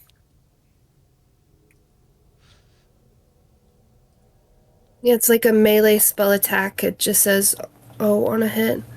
It just says on a hit, though. Yeah, so you still have to roll the hit. It's weird. Mike says that 2024 is touch and Oh, just like 2014 is range. Sorry, it just didn't have... It has a hit DC next to it as +9, so Yeah, so you I would just roll a d20 +9. Yep. Okay, sorry. I hadn't used that one before, and so I wasn't super familiar, so thank you. Uh-huh. I got a 12 plus a 9, so a 21. 21? Okay. Roll me an insight check, and I'm going to sit there and... Okay. I got a 20, a dirty 20. You are severely lucky that nothing happened on this.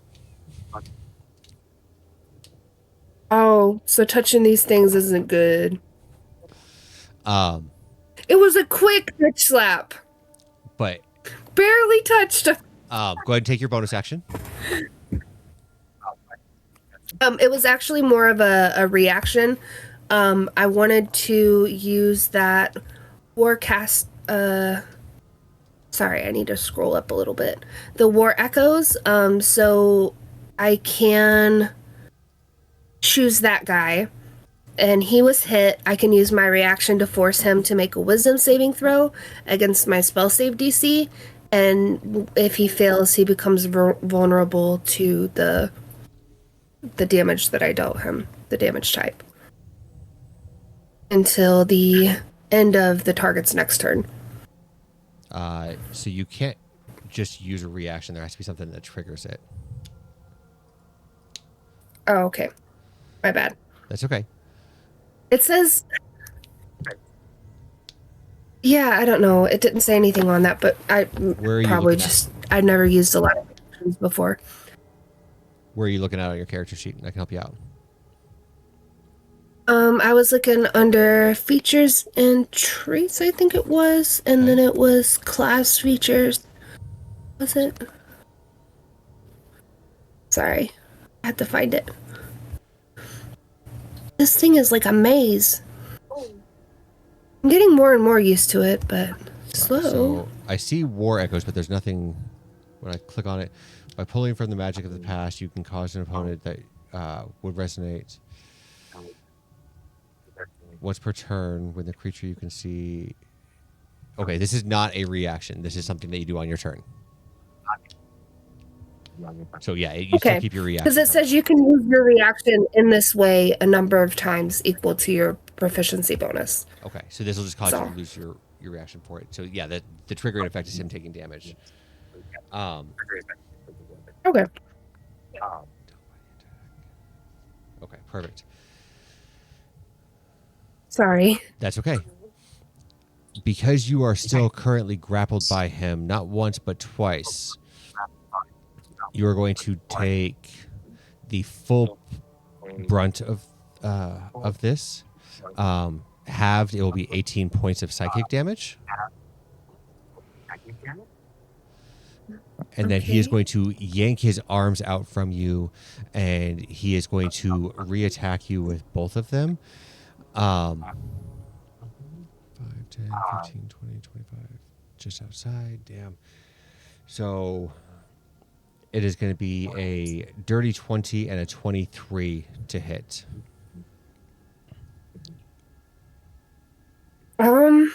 Give me just a second. I would like to... You don't have a reaction Silvery anymore. barbs the... You don't have a reaction anymore. No, I don't, because I fucking used it.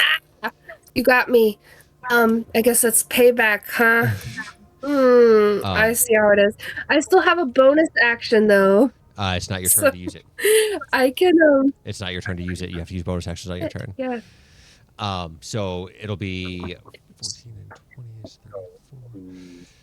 So it is going to be for 17 points total. That's already halved of piercing damage, and you are going to be grappled once again.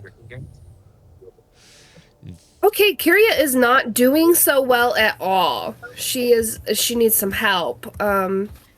She needs some help. What is that sound? Did It's anyone hear somebody's- this sound? Somebody has an echo. All right. LSP, you are the only one that will see the thing that is right next to you currently, as it is up on the ceiling.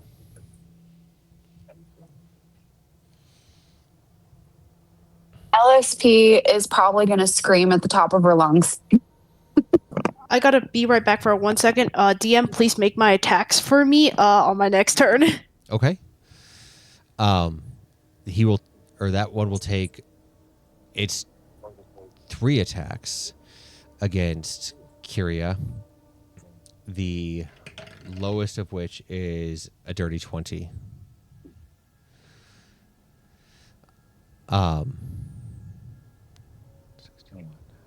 It is going to be for 30 points of piercing damage. And it will... We can't hear you, Kyria. She down. She's down? Okay. The arms Down. will rest into you. and you will consider or still be considered grappled. For every attack against you while you are down, it is considered a critical hit, and it is 2 failed death saves.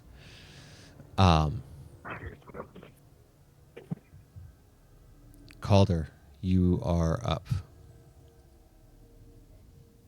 All right, so I'm up. I am going to, as a bonus action, cast Mass Healing Word. Okay. Let's see, up to 6 creatures. So basically, all of the party members Okay. will get. Let's see, it's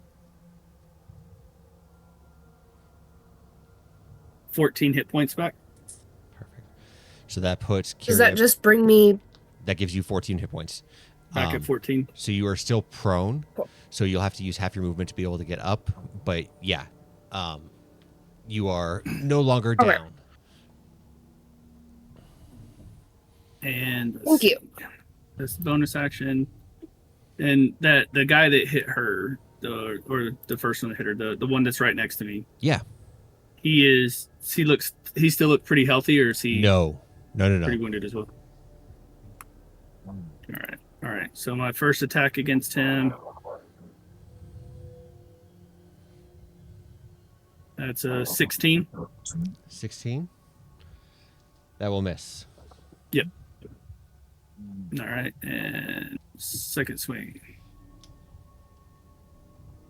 21. That one will hit. Absolutely. Let's go. Ooh, 18. Fantastic. What are you hitting him with? Gray wand, my longsword. Okay. You go through, you lob into him, and essentially just kind of cut him directly in half as he falls to the ground dead. Okay, nice. And then I'm going to see. We got a wild magic. Yep. Roll Unfortunately, for Ash is not Venus. here right now, so as soon as they get back, we will have them roll Okay. that. My bad. No, you're good. I I'm assumed gonna- at the same time that you I'm going to assumed. move my way over here.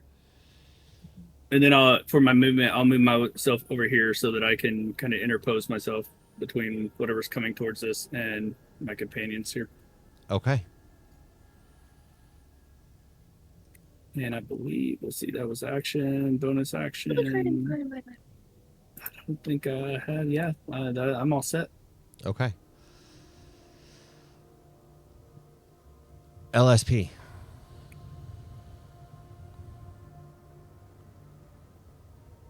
LSP is pretty freaked out by the thing that she's seen above her. And so she is going to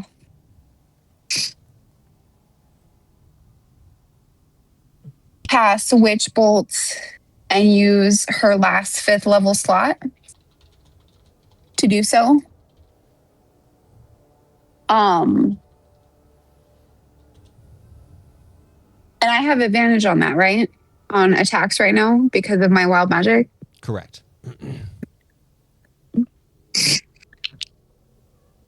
Okay.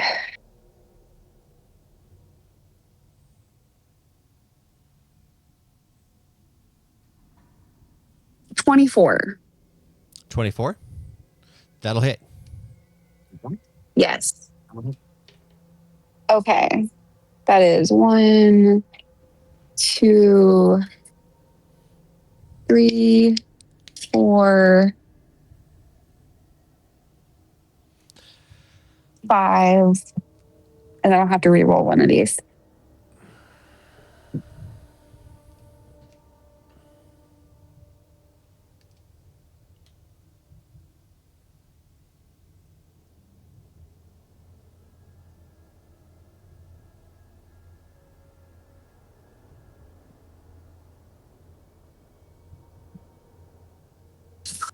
That is for 43 points of lightning damage, including the extra d6 that I added for my blood sacrifice, which is active for 1 minute. You said 43 points Yes. of what kind of damage? Back just before my turn. Lightning. Lightning. Okay. Kyria, you are resistant to all kinds of damage, correct?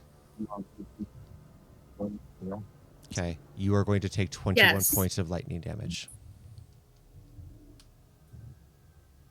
It's gonna get me down again.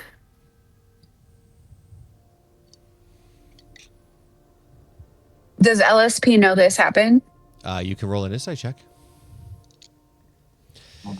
What is up, my raiders? Welcome to Vecna, Eve of Ruin. We are in the final fight for the Dolindar tomb. We have one bard down. The rest of the party looking fairly okay. They've dispatched 2 Sorrow Sworns, but they're dealing with Mayorwen, who is a absolute beast.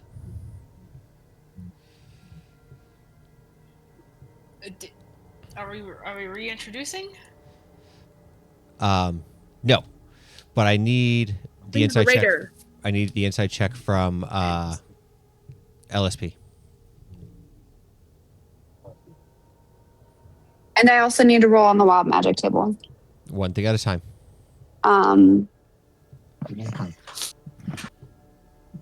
That is a 9 She'd have no clue. for insight. Yeah, no clue. Wild magic. All right then. Wild magic. Okay.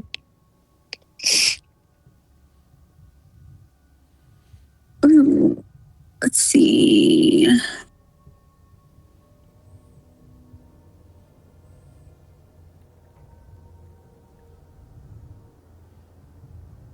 You can take 1 extra action on this turn. Okay, go for it. I'm really sorry, Kyria, but I have to attack her again because I don't know her that I hurt you. Fair enough. Because that's what my character would do. Please just hold off on the fucking lightning, though. No. You do you.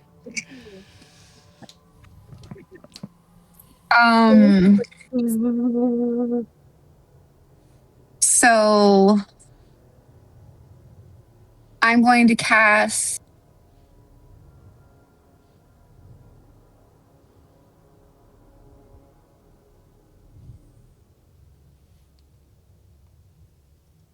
you know what? I'm going to get creative. I need a strength saving throw from Marilyn as I cast Buried Alive. Dirty 20. You suck.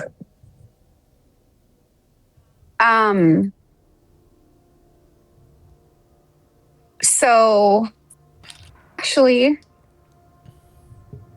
you send your enemies. No, never mind. You're at the surface because you succeeded by over 5. Yep. Okay. In that case, Salinas, you are up next. Yes, hello. I love dealing big damage. I'll I didn't mean to do that. It's I'll okay. just slide down a little bit and He let's is do the currently- usual. He is currently 30 feet up in the air, or 25 feet up in the air, excuse me. Oh, what? No one told me this. Yeah, he crawled out on this. She crawled out on the ceiling. Well, I guess I could always cast Eldritch Blast. Rolling my eyes. First time. Wait, no, not the first time. 1532? 1532. The 32 will hit. This is very silly. Do you want to roll me an Damage. insight check before you roll this? Sure. Okay. I'm rolling like absolute shit. That's a 7. Yep, no idea. Okay, go ahead. Damage, please. There's a blessing in the chat for the 15. It's for a plus. Oh, there's a blessing in the chat. It only gives you a +1. So it'll only make it an 8. Okay, and it didn't work. Unfortunate. Oh well. But yeah, well, this has been dully awkward. I I suspect we're gonna fight something worse right after this, so I will still hold my spell slot. Thanks, guys. Go ahead and roll your damage for the Eldritch Please Blast. shoot That him hit. out of the sky. Oh, it's 10 damage. 10. Okay. Kyria, you will take 5 points of force damage. That is going to be Okay.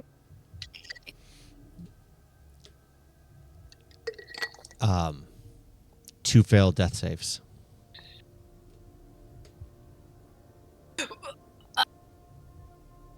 Well, Calder, I hope you have Revivify.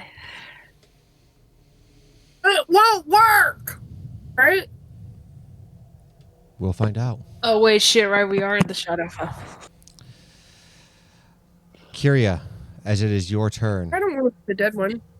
I need you to do me a Yeah. favor and roll a death save privately and then send it to me as a DM, please. Oh, gosh. I don't even really know how to do that, but just roll it privately, so a d20. Yep, just roll a d20 and tell me the result because there's nothing added to it. This is at disadvantage as you have despair. I have advantage on death saves because of my cloak. So you will have this rolled flat. So just a d20. Yep. And then give me the result.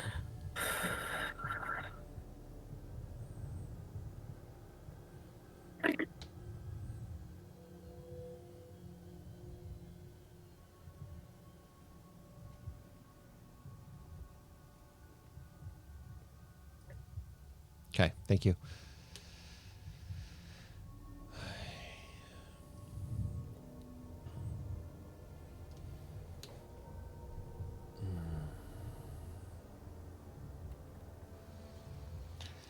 She is going to take her turn and she is going to drop down. She's going to pull out 2 spikes out of Kyria, and she is going to attack Calder with both of them. The first one is a dirty 20. The second one is a 25. The 25 hits, but the other one does not. Okay. You are going to... Give me the first one. Can I use my reaction to bend luck again You on that 25? can. That's a D4. Yes.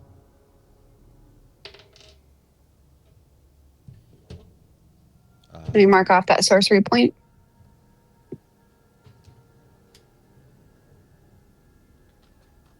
Go ahead and roll a D4 for me.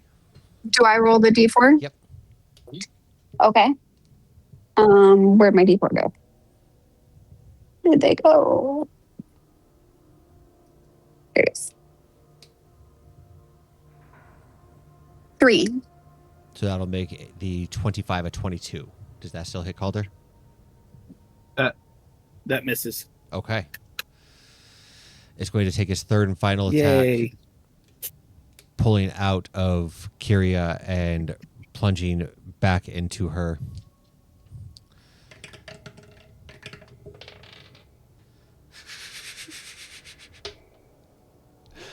You are prone. You are unconscious. Every attack against you counts as a critical strike.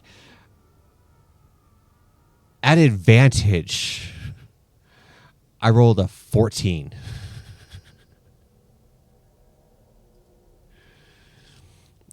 And Doesn't hit my AC, right? it does not hit your AC.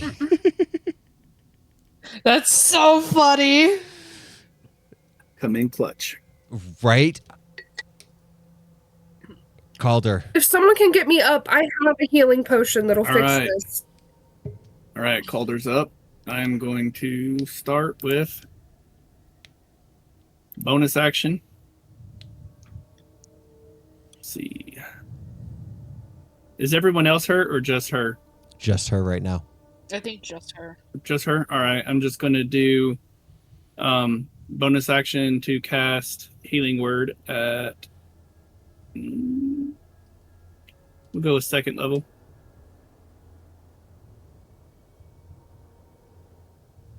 That's 20 hit points. Back to her. And then I'm going to.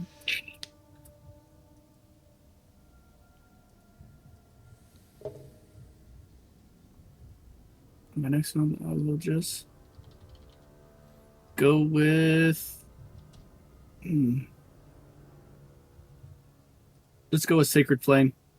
Okay. I'm going to. It's a Dexterity 16 against the big one there. Oh, that's wonderful. Dexterity? That is Yep. a 7. All right. It's 11 radiant damage. Okay. Emily, you will take 5 points of radiant damage. And I'll take an insight. Halved. Is that half? That was halved already. Okay, so 5. Yep. Sorry. Calder, I'll take an insight check from you. All right. Where's my insight?